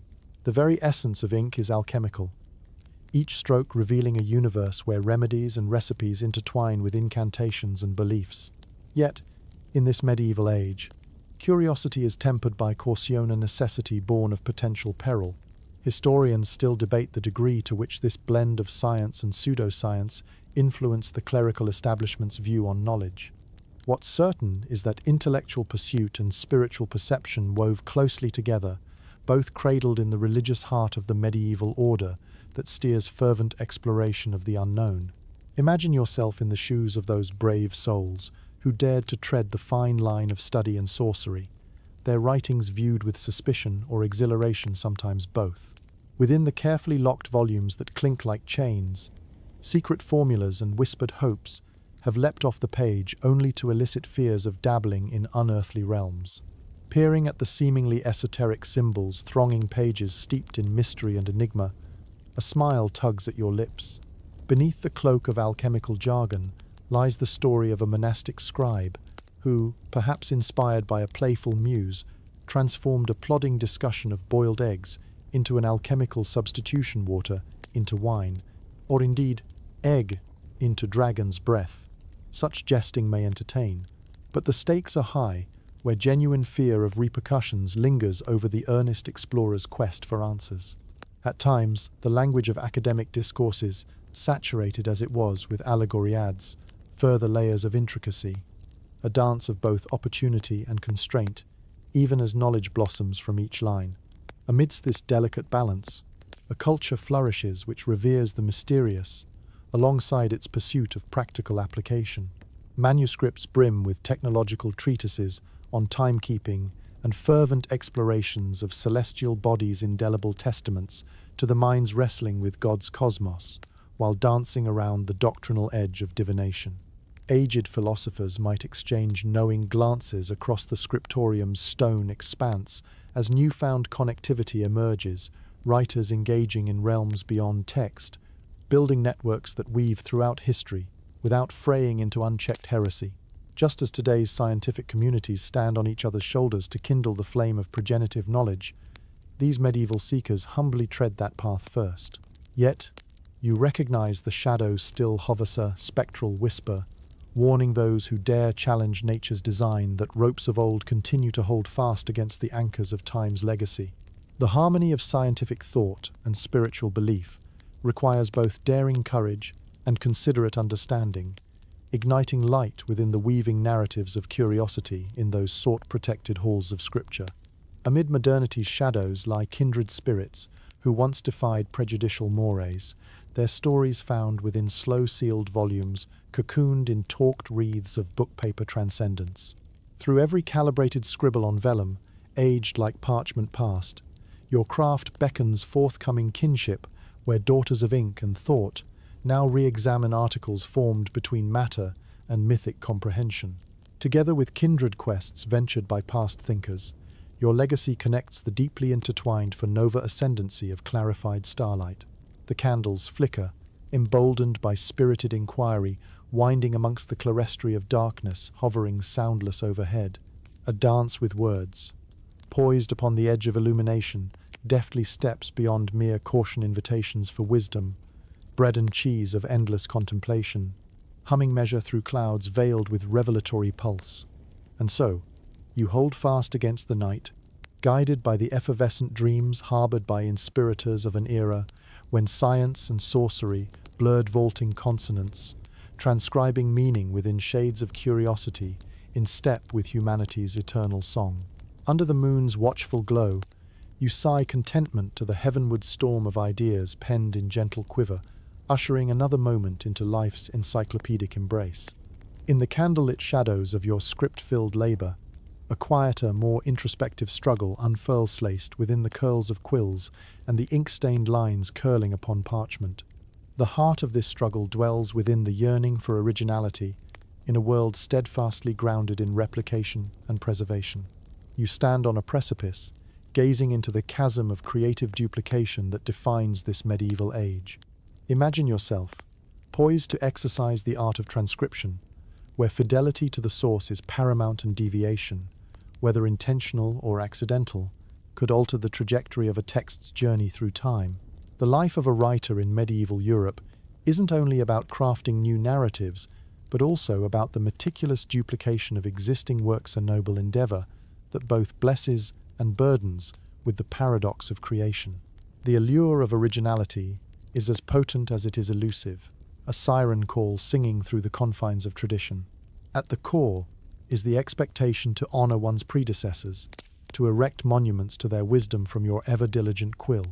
Historians still argue whether this focus on replication curtailed or preserved the inner spark of creativity, balancing continuance against change, an intricate dance between innovation and devotion to a lineage of thought. In this realm of replicative creation, writers and scribes alike find themselves seeking out moments where they can slip the mind from its confines, exploring small spaces of individuality. Beneath the repetitive cadence of text lies the tantalizing opportunity to breathe life into a passage through a distinctive turn of phrase or a subtly different illumination. Quiet rebellion, tuned carefully beneath the horizon of expectation. Picture for a moment a scribe employing whimsy within illuminations, an astute sense of humor, allowing for playful phantasms tucked within the margins. A wistful dragon appears, perhaps lounging lazily beside a somber monk, or an enigmatic cat with eyes glinting mischief between the lines flecked with gilt, small yet durable vestiges of human creativity, manifested within a serendipitous flourish. In these minor deviations lies a conversation across Pagesha, a story within stories all, ignited by quirks unique to the scribe's pen. As medieval writers navigate this landscape of reproduction, they sharpen their wit upon the whetstone of subtlety arising from the quiet hum of their day-to-day labors, a mastery of detail fashioned within the silence. And yet, this pursuit of originality does not always breathe easily within the confines of clerical tradition or cultural expectation. Amidst this environment, there arises a tension between the celebrated virtue of impersonal replication and the individual's burning, persistent desire to imprint a thread of their own humanity onto the text's tapestry. Even separated by centuries, the same thirst for innovation persists among scholars yearning to flex their creative wings without crossing the bounds of propriety. Amid the ink-stroked jests and quiet revelries, you find traces of your own burgeoning creativity, a ripple traveling beneath the pages, coarse and stained with well-trod ink's patina.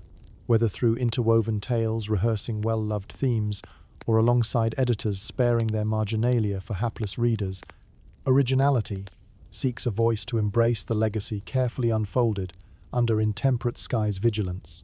One might muse at the tale of a humble scribbler who risked chiding for an embellishment too delightful hastily penned on the back of an illuminated manuscript.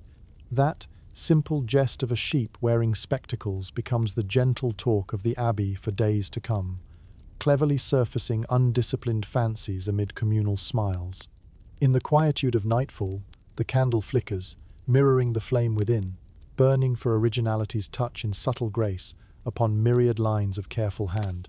The creative yearning dances across decades, speaks softly to each soul navigating well-worn paths, while daring a glance over the precipice into the extraordinary. From across the echoing hallways of time, drift murmurs of shared ambition, sung softly bridges, spanning distance through the dim ages, bridled by enduring questions, each word penned a testament, stitched firm to the eternal tableau. Between the lines, creative boldness bursts forth in vibrant dawns, radiant with still lavender-lighted aspirations. Leaning into tomorrow, the journey twists endlessly beyond human perception. Quill and parchment become vessels of distilled unity ideas, captured in whispers, murmured across time's transparent horizon, where innovation waltzes naturally, where creation meets light. In keeping vividly alive for future generations, seeking the crux of meaning and originality, bearing witness to perpetual transformation, medieval scribes defy the boundaries, kindling new eras of discovery marked by those willing and able to peer beyond. Beneath ceiling beams aged by time's caress, you treasure inspiration's quiet rise, thanking heralds, once emboldened by imaginative virtue, the emblem of defiant transformation, from stroke to word across the parchment valley of the boundless ages. In the complex tapestry of medieval power structures, the role of a writer becomes perilously intertwined with the machinations of nobles, royals, and ecclesiastical authorities dance in the shadow of power where a stray word might illuminate or destroy. Imagine yourself, not just as a scribe, but as a witness to the tumultuous tides of dominion and governance, pen poised to capture the iterations of authority from an intimately precarious vantage point. As a writer of your time, your work could bridge the chasm between the powerful and the oppressed, transcribing chronicles that taint the hands as much with ink as with the hidden intentions of those above. Your words have the potential to bolster a ruler's reputation, support dynastic claims, or embolden a divine right ethos that serves to justify the actions of those perched at the top of society's feudal pyramid. But, tread carefully. Each carefully chosen word needs as much scaffolding as the scripts carved into the stones of these towering works. Perhaps you find yourself seated at the fringes of a lord's banquet hall, tasked with preserving the grandiosity of an event for posterity. Laughter and music echo over silver platters, piled high with roasted game, mingling with the murmur of nobles wrapped in rich gowns and intrigue. As you glance around, capturing the scene with observing eyes, you realize that the power embodied here can be as intoxicating as the wine flowing from goblets and as fragile. Historians still argue whether the loyal chroniclers of such courts saw themselves enablers of historical transparency or were cocooned within the webs of patronage and privilege, neatly spiraling within words wreathed in inherited authority. The maneuver requires finesse, and the politics of diplomacy, blended well-vaulting strain, prescient among relations' symbiotically dignified loops, easy into fragile acceptance, within courts' tightly spun air. From the grand oak tables to the whispered intrigues of cloisters, you dictate events and record dialogues that may never see the light of day, or instead, those upon which light shall pour, igniting the warmth for generations, sequestered within cloisters of evolution. This makes your role both profound and tenuous, a testament to the art of writing seamlessly intertwined with the quiet urgency of spoken influence and duplicity. Yet the act of archiving power's epicenters inevitably exposes you to the lurking specters of manipulation and retribution. A careless misalignment of phrase, the unintentional implication woven within the fabric of chronicles, might invite the spectre of ruin for scribes who dare transgress the arcane boundaries of the documentation's manifold gravity. It's a delicate dance, one guided by the invisible hand of discretion, never too bold but stitched into whispering acknowledgement that power rests upon shadow's laurels. In the lightly guarded space of such risk, camaraderie blossoms a shared understanding among those whose narratives weave understanding throughout empire's scope. Picture yourself gathered with fellow writers at day's end, sharing vintage jokes snatched from the tenuous tapestry of courtly life. Perhaps a playful jest about how Brother Cedric's chronicled missive colourfully expanded upon the Lord's hunting prowess in epic proportions enhanced by the delightful error of Scribes' embellishments forged upon unintended joy at royal Prussens. Expense. On the surface, perhaps the words reflect prosperity unbridled, yet a deeper current eludes peering eyesight, hint at contradictions simmering unseen, storytelling liberating, earnest satire, floating gently with regard, echoed interpretations of Regent's Vista, emboldened with courage only parallel universes capture. Amidst the court jesters and sermons, your chronicles offer glimpses of truth wrapped in narrative, garb-ensconced, like vigil flame brightening royal chronicles. Pressing quills linger upon an understanding beyond tapestry's bound, a fealty refined, pledged to each relic native beneath ink, stained cloth, painted rosettes, spiraling infinity through meaning found under an air's charged breath. With each date inscribed, each political concurrence articulated, the writer's shadow gently melds, infusing wisdom marked by histories resounding within cloistered pages. The role in this mediated reality wraps splendid ambition around timelessness, a destiny to recount events through shadows eternal.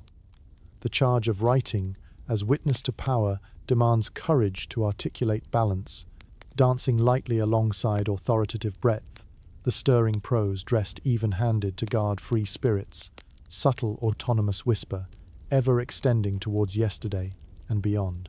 As candles flicker under the watchful watchword, your place is within this vast equation of elegance, quietly etched.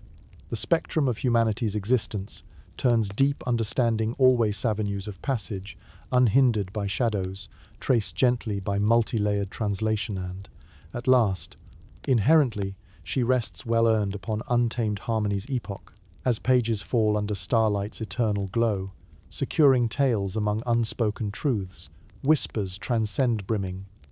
Anchor positions, securely enveloped with enduring promise, within the grand symphony of humanity's chronicles. The echo of footsteps down the stone corridors reverberates through the confines of your scriptorium, a reminder of the silent guards patrolling the boundaries of expression. Here, in the medieval world of ink and parchment, you must be ever mindful of censorship, that formidable force wielded by ecclesiastical and secular authorities alike, shaping the narrative with steely resolve. As a writer, you inhabit this space, where words bear the weight of intention and consequence, where the act of writing is imbued with the power to uphold or unravel societal order. The sword of censorship hangs above your desk, a constant, invisible presence, instructing your quill to tread meticulously on the parchment that holds your thoughts. Imagine the profound contemplation, each time you sit to write, the dance between eloquence and caution, as intrinsic to your craft as the strokes of the quill itself. Historians still argue whether the practice of censorship stifled cultural development or served as a bulwark against chaos, a debate that plays out in every word you choose and every phrase you carefully construct. The forces of censorship operate like a shadow government, prescribing the boundaries of acceptable discourse in an age where the fusion of faith and fealty infiltrates every aspect of life. You understand that your writings must adhere to the tenets established by those who hold sway over what is deemed permissible and what constitutes heresy or sedition. In moments of introspection, your mind may drift to the stories of colleagues who overstepped these boundaries, whose works were seized, whose lives were altered by the pious execution of their thought, the unyielding power that decrees ostracism by ink's betrayal, or salvation by its illumination. The spectre of the Inquisitor looms, a figure veiled in both zeal and fearful power, imbued with the authority to declare, with a stroke, the fate of both writers and writings alike. But within the constraints of censorial oversight blooms the resilience of creative subversion, quiet, determined rebellion among those who wield quills with intent and grace. You might engage in this soft art of subterfuge through allegory, employing fables and metaphors to convey truths, cloaked with enough mystique to slip past the watchful eyes of scrutiny. Picture a tale of a humble baker, whose loaves mirror the rise and fall of kingdoms, a parable of allegorical wonders that may subtly reflect upon the regime's follies, layered with innuendo, as deft as the hands kneading dough. Such narratives provide a shield against direct reprisal, a whisper veiled amid layers of meaning, blending humor with insight to confound and enlighten all at once. Despite the watchful gaze that governs the written word, the community of scribes and writers thrives within this nexus of power and tradition, bound by a shared purpose of preserving stories, affirming beliefs, and negotiating the space between compliance and creativity. Words become a secret handshake among guardians of wisdom, crafting cross-narrative harmonies amidst shadows, punctured only by steadfast resolve, to advance knowledge bounded not by constraints, but orchestrated breadth.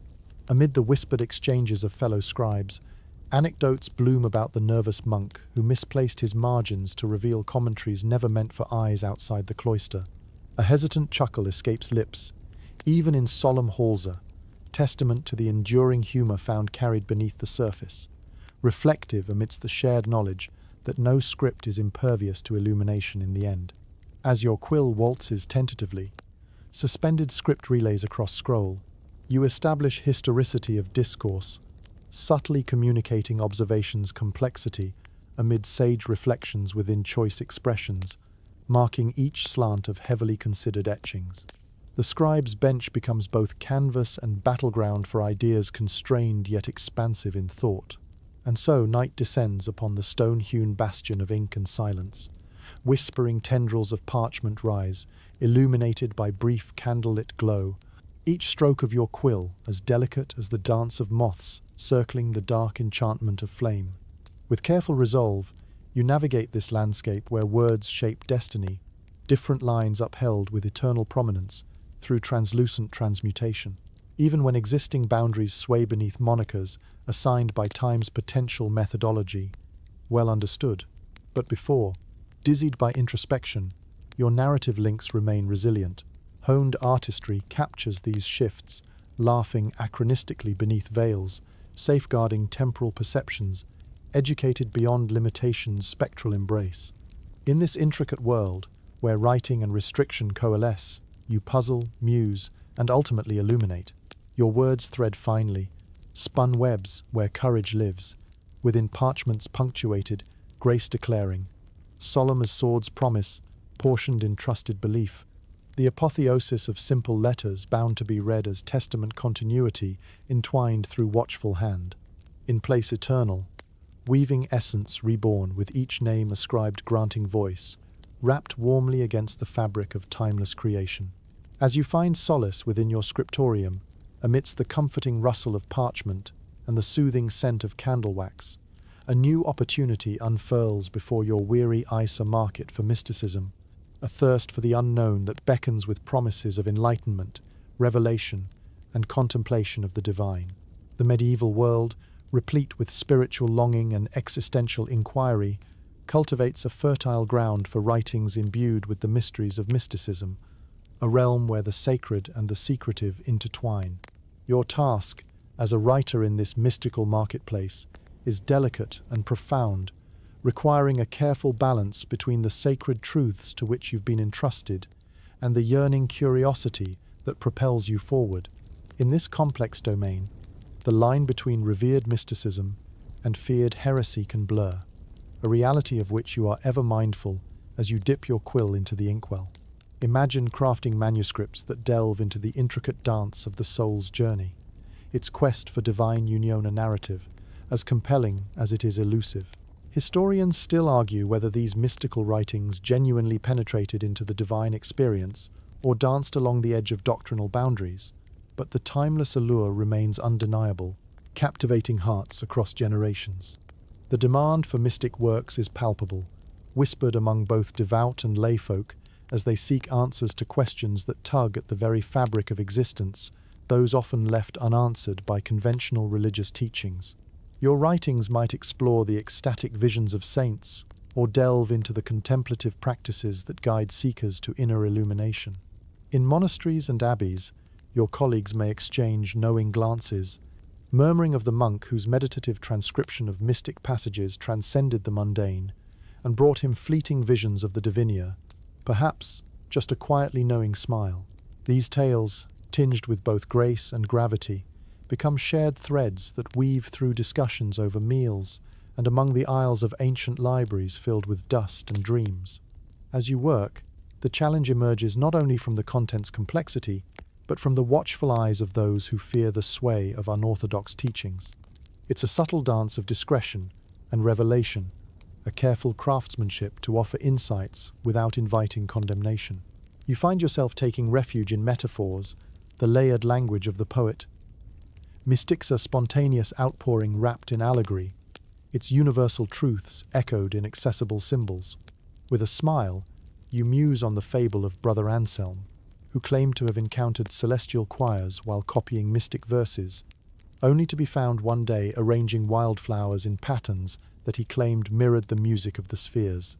His joyful exuberance, while harmless enough, sparked a rather lively debate on the prudence of engaging too closely with the ethereal. Within this realm of the ineffable, humour twinkles through the constraints, not the belly laugh of the common tavern, but a gentle chuckle shared among scholars, a nudge that reminds one what it means to be human amid the quest for the divine. Despite the ever-present tension, the mystical marketplace offers both challenge and allure, a pulsating dance of prose that resonates upon celestial touches, weaving intricate narratives from divine epiphanies.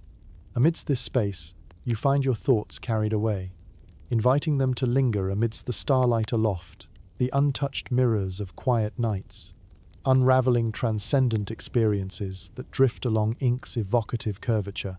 As evening shadows yield to evening silence punctuated by steady candle flame, a serene understanding settles upon you. The manuscripts you craft and the reflections you pen are kissed with devotion, an offering of light within the folds of uncertainty and distance.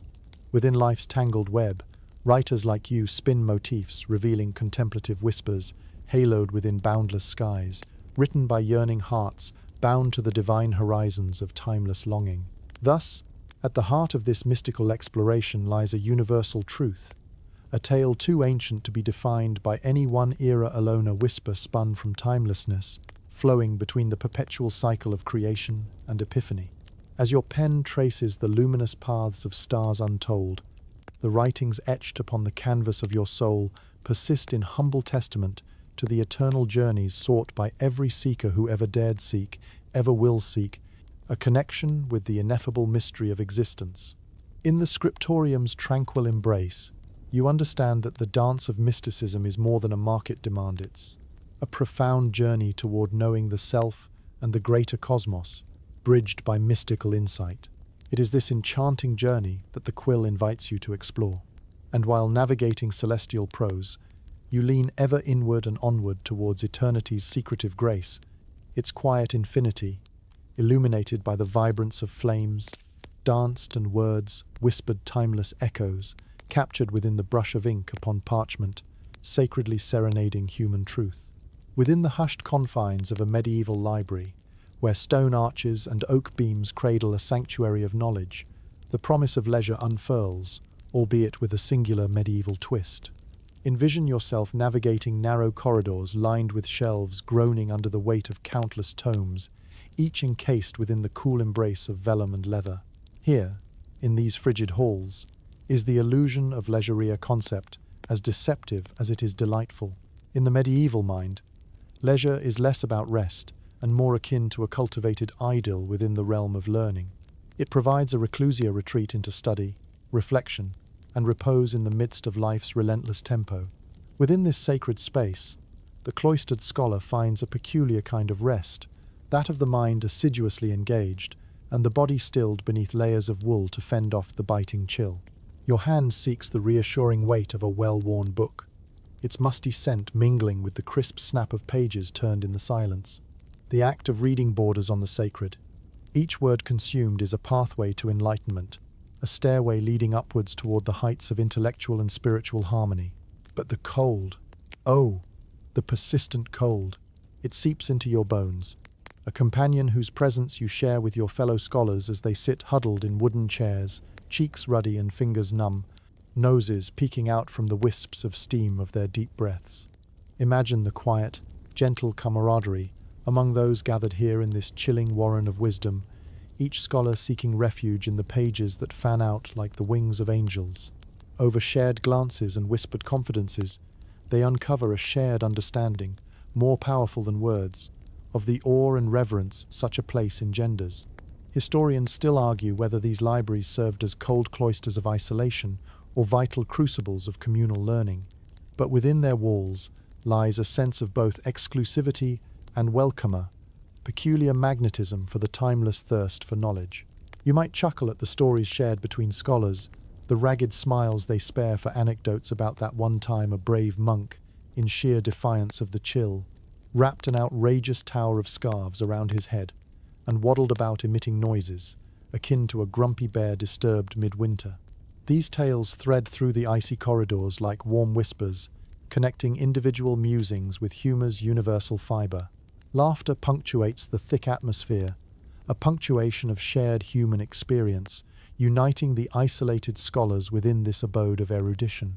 As fingers, frozen in spite of wayward candle warmth, twist a quill anew there lies beneath each gesture, the contemplative measure fused with joy, the perfumed frost, heavy like tiny diamonds, yet strewn gently, where words convey warmed respite beside scholars' quietest fears. In the ambient stillness, you recognize that leisure within this hallowed enclave ensconces a journey inward, distilled through layers of thought, only unveiled through the liminality of existence and emergence with each cry eastward. The demands of medieval life rarely bowed to respite, so the oasis provided by these libraries serves as an infrequent indulgence, a communion of introspection cast softly amidst glacial comfort. Outside, the bustling chaos of the world may continue, but within the library's protectively frosted embrace, a collective solitude reigns, a sacred pause that amplifies the symphony of murmured pages turned. Stony-eyed gargoyles peer from weathered alcoves, their unease calmed by sympathy, lurking only from human souls careful to quiet imagination's wares, beneath fleece-lined robes once donned by ancients undisturbed. Beyond the limits of curious dimness, pages once forgotten they arise, enlightened patrons, courteous with ambient reverie, etched by forgotten hands, beckoning time, illuminating aporia, amid air cool in sheltering firmament beyond velvet-framed history's stalwart silence. Then, as night draws its velvety curtain across the medieval library's languid embrace, the shadow of twilit repose resumes the culmination of scholarly endeavour, pleasure swaddled in prose. That space, both sanctuary and celebrate, gilded with unbridled yearnings, laid a foot of consequence nourished warmly among singularity and kin. Ultimately, there is a clarity within such leisure found aflame curbside, across which the echoes emerge familiar. From cold brittled pages sways melodies, resonant with timeless knowing a testament, to minds emboldened to quicken with life's ceaseless ebb, between persistent reality and the indefatigable vision crafted from a scribe's most solemn contemplation harbour, and harbourer sown, vitally sown twain. So does the medieval library embrace its denizens anu infinitely complex, eternal sources acrosanct, through understanding eternally, after song rewards those blessed with imagination and persistence bound by life's undimmed assurance and witness. In these spaces, time seeks truth abundant, eternally steadfast in sense, blended through heart's simple warmth, tenderly extended liberties, quiet leisure, tempered by future's sweeping hands, uncaged in the infinity of thought, transformed with each turn. Securing patronage in the medieval era is a crucial endeavour, a delicate latticework of alliances and reciprocity, where a writer's livelihood can hinge upon the favour of the powerful.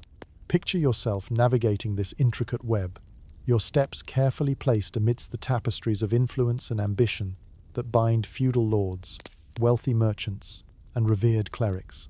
Here, patronage is both a lifeline and a beaconer guiding light, casting shadows across a landscape fraught with possibility and peril. Your endeavour to capture the attention of a suitable patron begins with more than just offerings of talent. It requires a deft manoeuvring of social networks, where introductions can be as precious as gold and a genuine smile, a currency all its own. To gain patronage is to intertwine your fate with that of another, aligning your creative pursuits with the expectations of those whose goodwill supports both quill and ink. This game of influence and artistry demands a hand skilled in more than just writing. You engage in polite conversation at gatherings where the aroma of roasted meats and spiced wine drifts amid chatter, your words carefully selected to highlight both your wit and wisdom. Each meeting is an opportunity to plant the seeds of collaboration, murmuring of commissions yet to be offered, or manuscripts eagerly waiting to imprint insights birthed from your ink-stained fingers. Historians still argue whether these relationships were driven purely by mutual benefit or echoed deeper affinities that mirrored those of familial bonds companions connected through the art of the written word, shared interests, and aspirations that extended beyond the transactional. Behind the courtly smiles and gracious nods, the inner workings of patronage reveal myriad complexities. As you saunter through candlelit halls, you sense the subtle force of alliances formed and frayed a delicate dance of negotiation, where whispers ascend into agreements forged or aspirations cradled by charitable benevolence.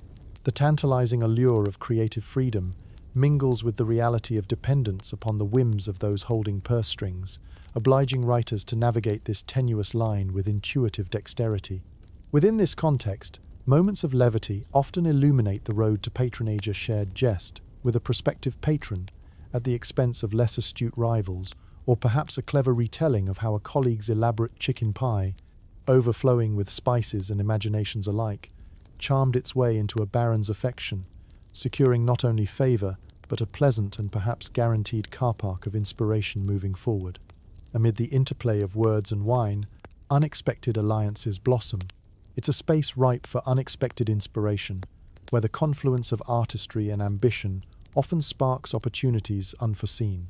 In times of plenty, creativity flourishes unimpeded, offering vibrant expressions of history, spiritual reflection, and nascent philosophy.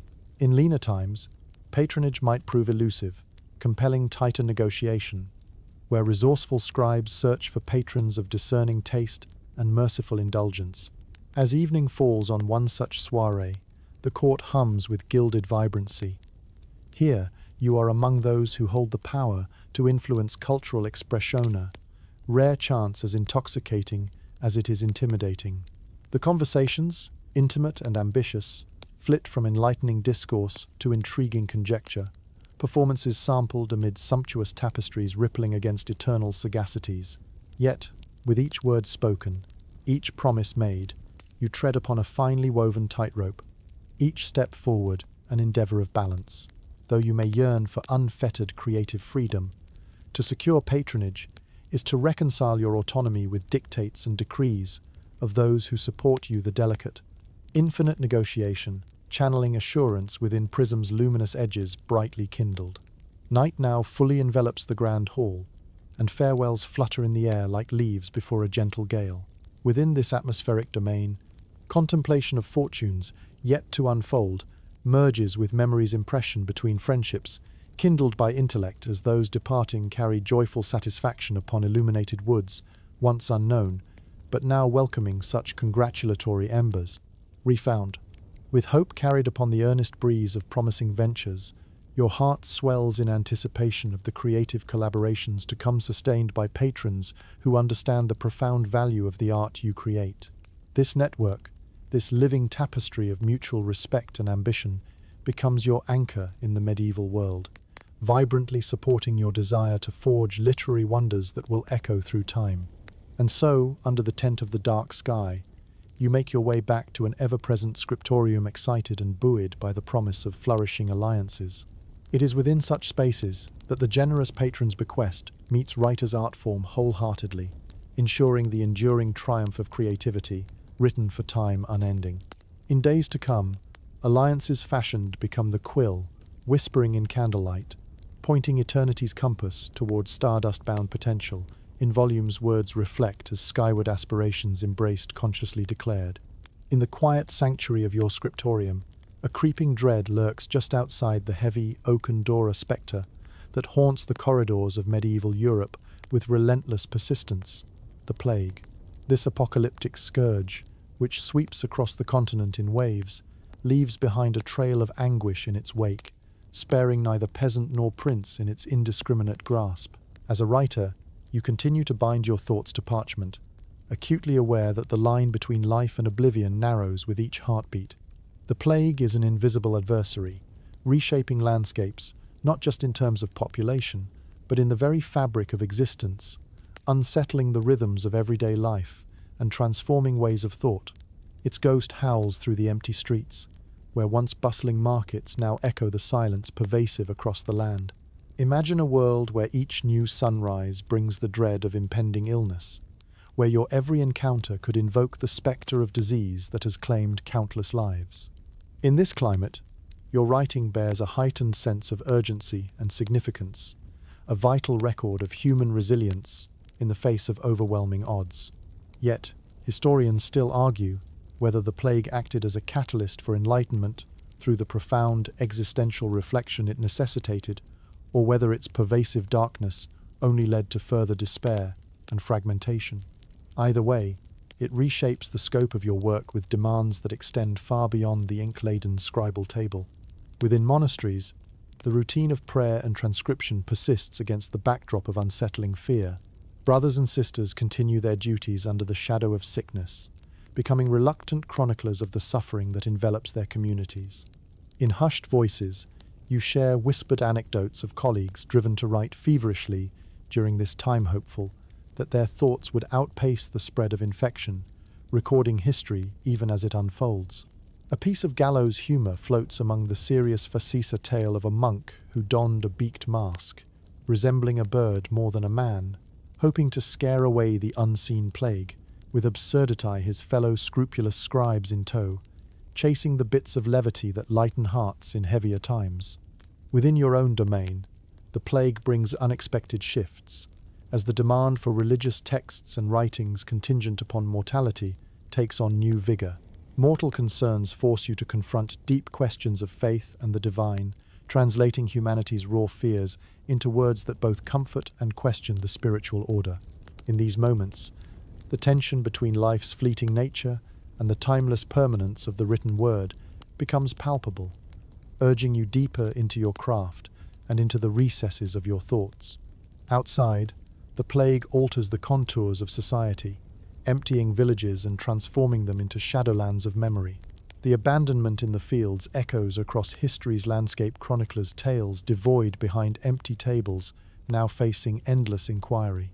Economics intertwine with pathos, whispering discreetly lamentations, unsung by hollowed trees quavering in morning squall.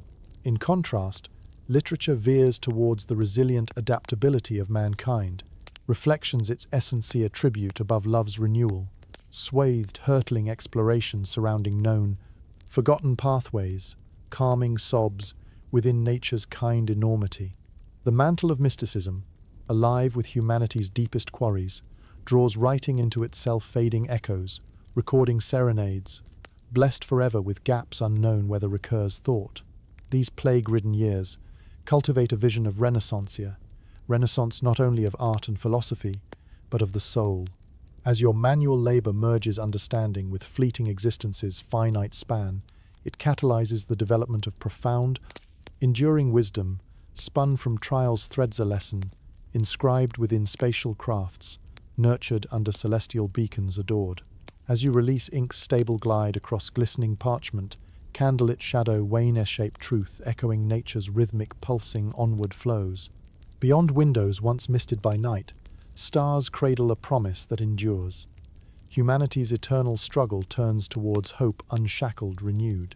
When dawn's tender embrace heralds new beginnings, you realize the volumes beneath ink veils are bound to history, shared through breath's outright privilege, imbued with stories most beloved whispered, oh so kindly, between pages. Solace emanating threads, plated between imagination, clasping hands, timeless record, legacy of plague witness courtiers, collapsing harmonies rekindled by scrolls initiated flame. And so, you craft your words in the scriptorium, not merely as observance of the moment, but as a beaconone, illuminating the human spirit's perseverance, despite adversity. Life amidst the plague becomes your canvas, where narratives both powerful and profound find their eternal bearing. Ink engraves human triumphs and tribulations in parchment's whispered testament, an inscription of defiance, declared beneath nature's relentless loom, expressive infinite tapestry radiant unto the dawn. As shadows lengthen into evening's embrace, your mind turns from the harsh realities of plague and turmoil to the enchanting allure of legend and lore-timeless narratives that weave their magic through the fabric of medieval society. In this world, where history and myth coalesce, the written word becomes a bridge between the tangible and the transcendent, cloaking reality in the vibrant hues of imagination. The atmosphere in your scriptorium thickens with the seductive fragrance of tales, yet untold whispered stories that pulse with life, their roots entangled in the very soil of human experience. As a writer in medieval Europe, you find yourself both chronicler and conjurer, tasked with capturing the ephemeral dance of legends passed down through generations, each whispering a truth deeper than the sum of its parts. Picture a time when daily reality and fantastic narratives blend seamlessly, where the boundaries between what was and what could be blur into an endless horizon. Here, by the flickering candlelight, you spin stories that speak to the heart's longing for transcendence, embellishing history with the luster of fable each tale, a tapestry woven with threads of heroism, wonder, and mystery. Historians still argue whether these narratives were embraced as literal truths or cherished as allegorical treasures, a canvas upon which aspirations, fears, and the moral compass of society were delicately painted. Regardless, it's clear that in this medieval world, legends played a pivotal role in shaping both identity and cultural memory. Imagine yourself tracing the path of Arthur and his valiant knights, your hand steady as you illuminate their chivalric exploits, those eternal quests for honor and justice etched into the consciousness of the land. The Round Table becomes a symbol of unity and righteous valor, inspiring noble deeds and rekindling courage among those who dare to dream. As your quill dances across the parchment, You delve into the stories of saints and sinner's epic tales that navigate the precarious tightrope between mortal failings and divine redemption. Each saint's life, a narrative of trials and miracles, offers guidance and inspiration, beckoning weary souls to find solace in faith's embrace amid life's tumultuous seas. But beyond the walls of the scriptorium, in frost-tinged fields and bustling marketplaces, the common folk gather round crackling fires to share their own legends, rich with wonder and whimsy.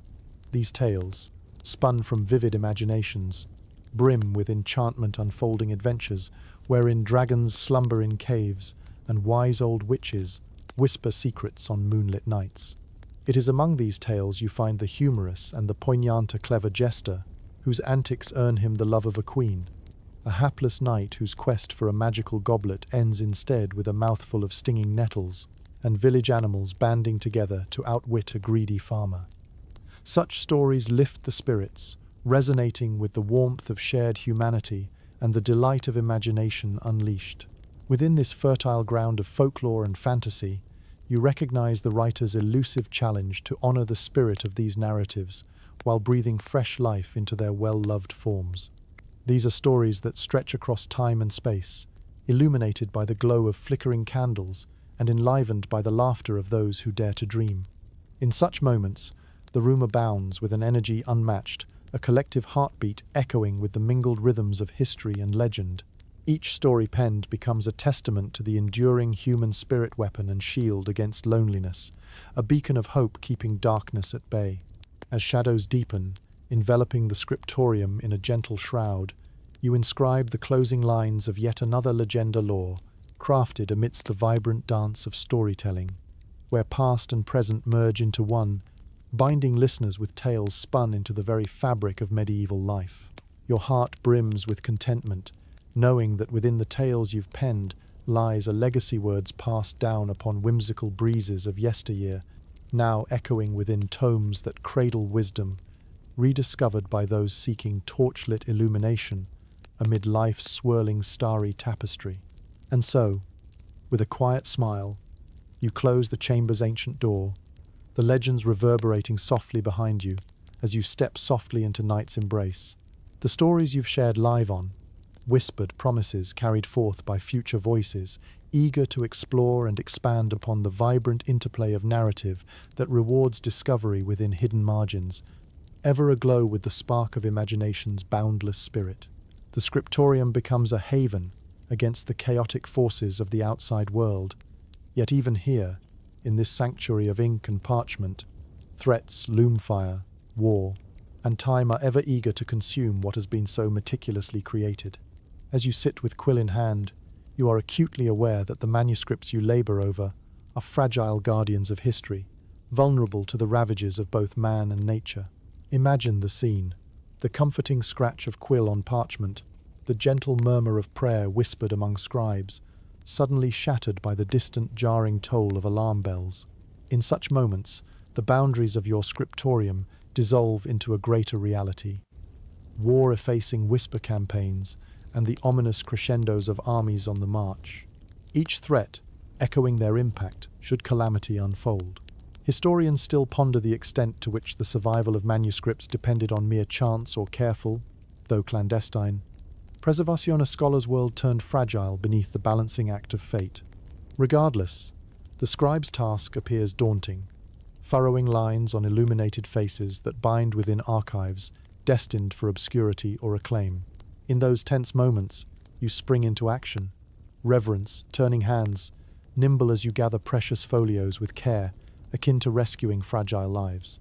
A manuscript entrusted to your hands becomes a sacred trust, one whose importance leaps beyond mere words to cradle the heartbeat of collective memory. The fear of losing irreplaceable knowledge lingers potent as ink's tranquil scent, a reminder inscribed alongside every drop still wet upon pages destined for eternity's thread. And yet, beneath the veneer of imminent risk, ingenuity blooms. Scribes devise creative strategies to protect their manuscripts, secreting them away within hidden alcoves of monasteries or burying them beneath chapel floors, shielded from both greedy conquerors and time's inexorable decay.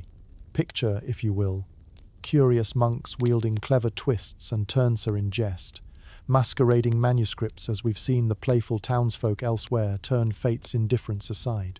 The constant threat of destruction births an unexpected camaraderie, where stories abound of scribes risking all to save texts from the flames or deception's hungry stare.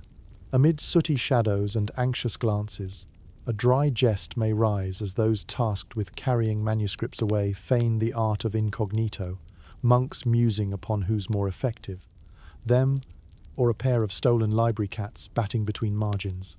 Yet, in some instances, inevitable destruction comes.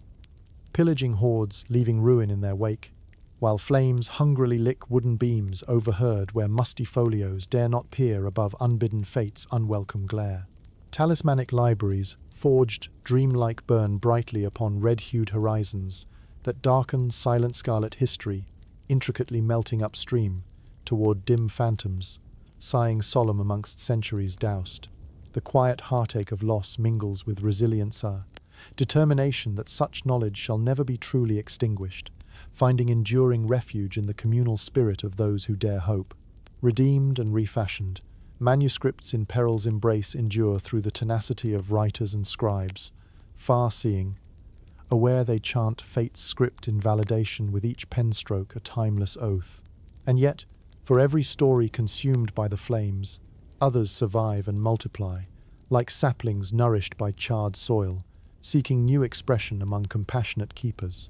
That enduring tenacity amid fate's turbulent grip showcases the testimony of unresolved, longing, earnest reflection upon fragments, bared seeking resolution's music within life's fitted course, reminiscent beneath new-found, life's expansive daydream.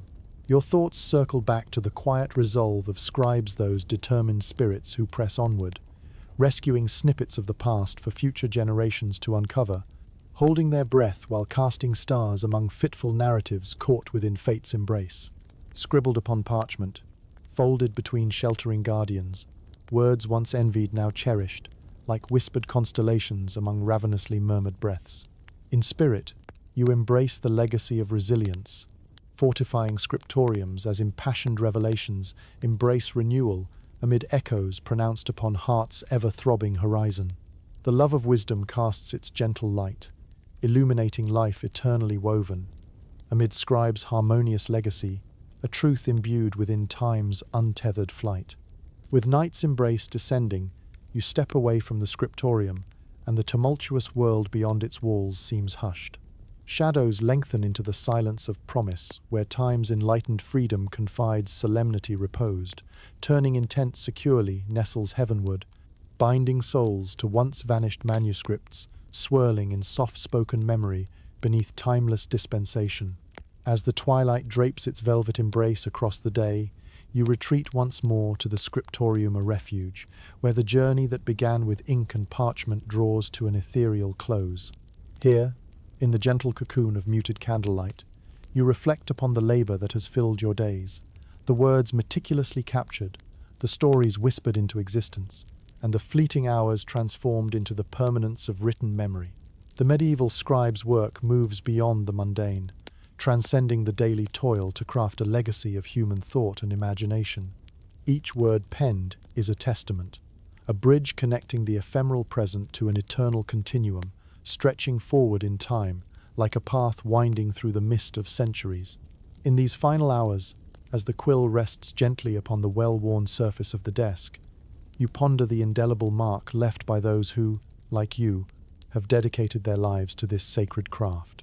You think of the countless voices and visions that have been preserved through the ages, not just the grand narratives of kings and battles, but the subtle murmurings of everyday life, the hymns and prayers, the dreams and doubts of those who came before. Historians still muse whether the painstaking labor of medieval scribes was purely a means of survival or a high calling aligned with the divinia confluence of practical necessity and celestial aspiration. Regardless, the truth remains that through their hands, the sacred and secular intertwined, weaving a rich tapestry of knowledge and belief that still resonates. And so, in these peaceful, waning moments, you find yourself enveloped in a calm reverie, contemplating the profound beauty and inevitable suffering that accompanies the human condition. It is here, amid the flickering shadows of the scriptorium, that you acknowledge the intimacy and vulnerability of creation, how every stroke of the quill reflects an inexorable commitment to capturing the intangible essence of life itself. As you gather the tools of your craft and prepare to leave this hallowed sanctuary, a gentle smile alights your lips. You have contributed to an endless stream of narratives that wend and weave through time, forever enriching the collective fabric of human experience. With the familiar swish of skirts and the whispering echoes of footsteps across the stone floor, you take one last glance around the room.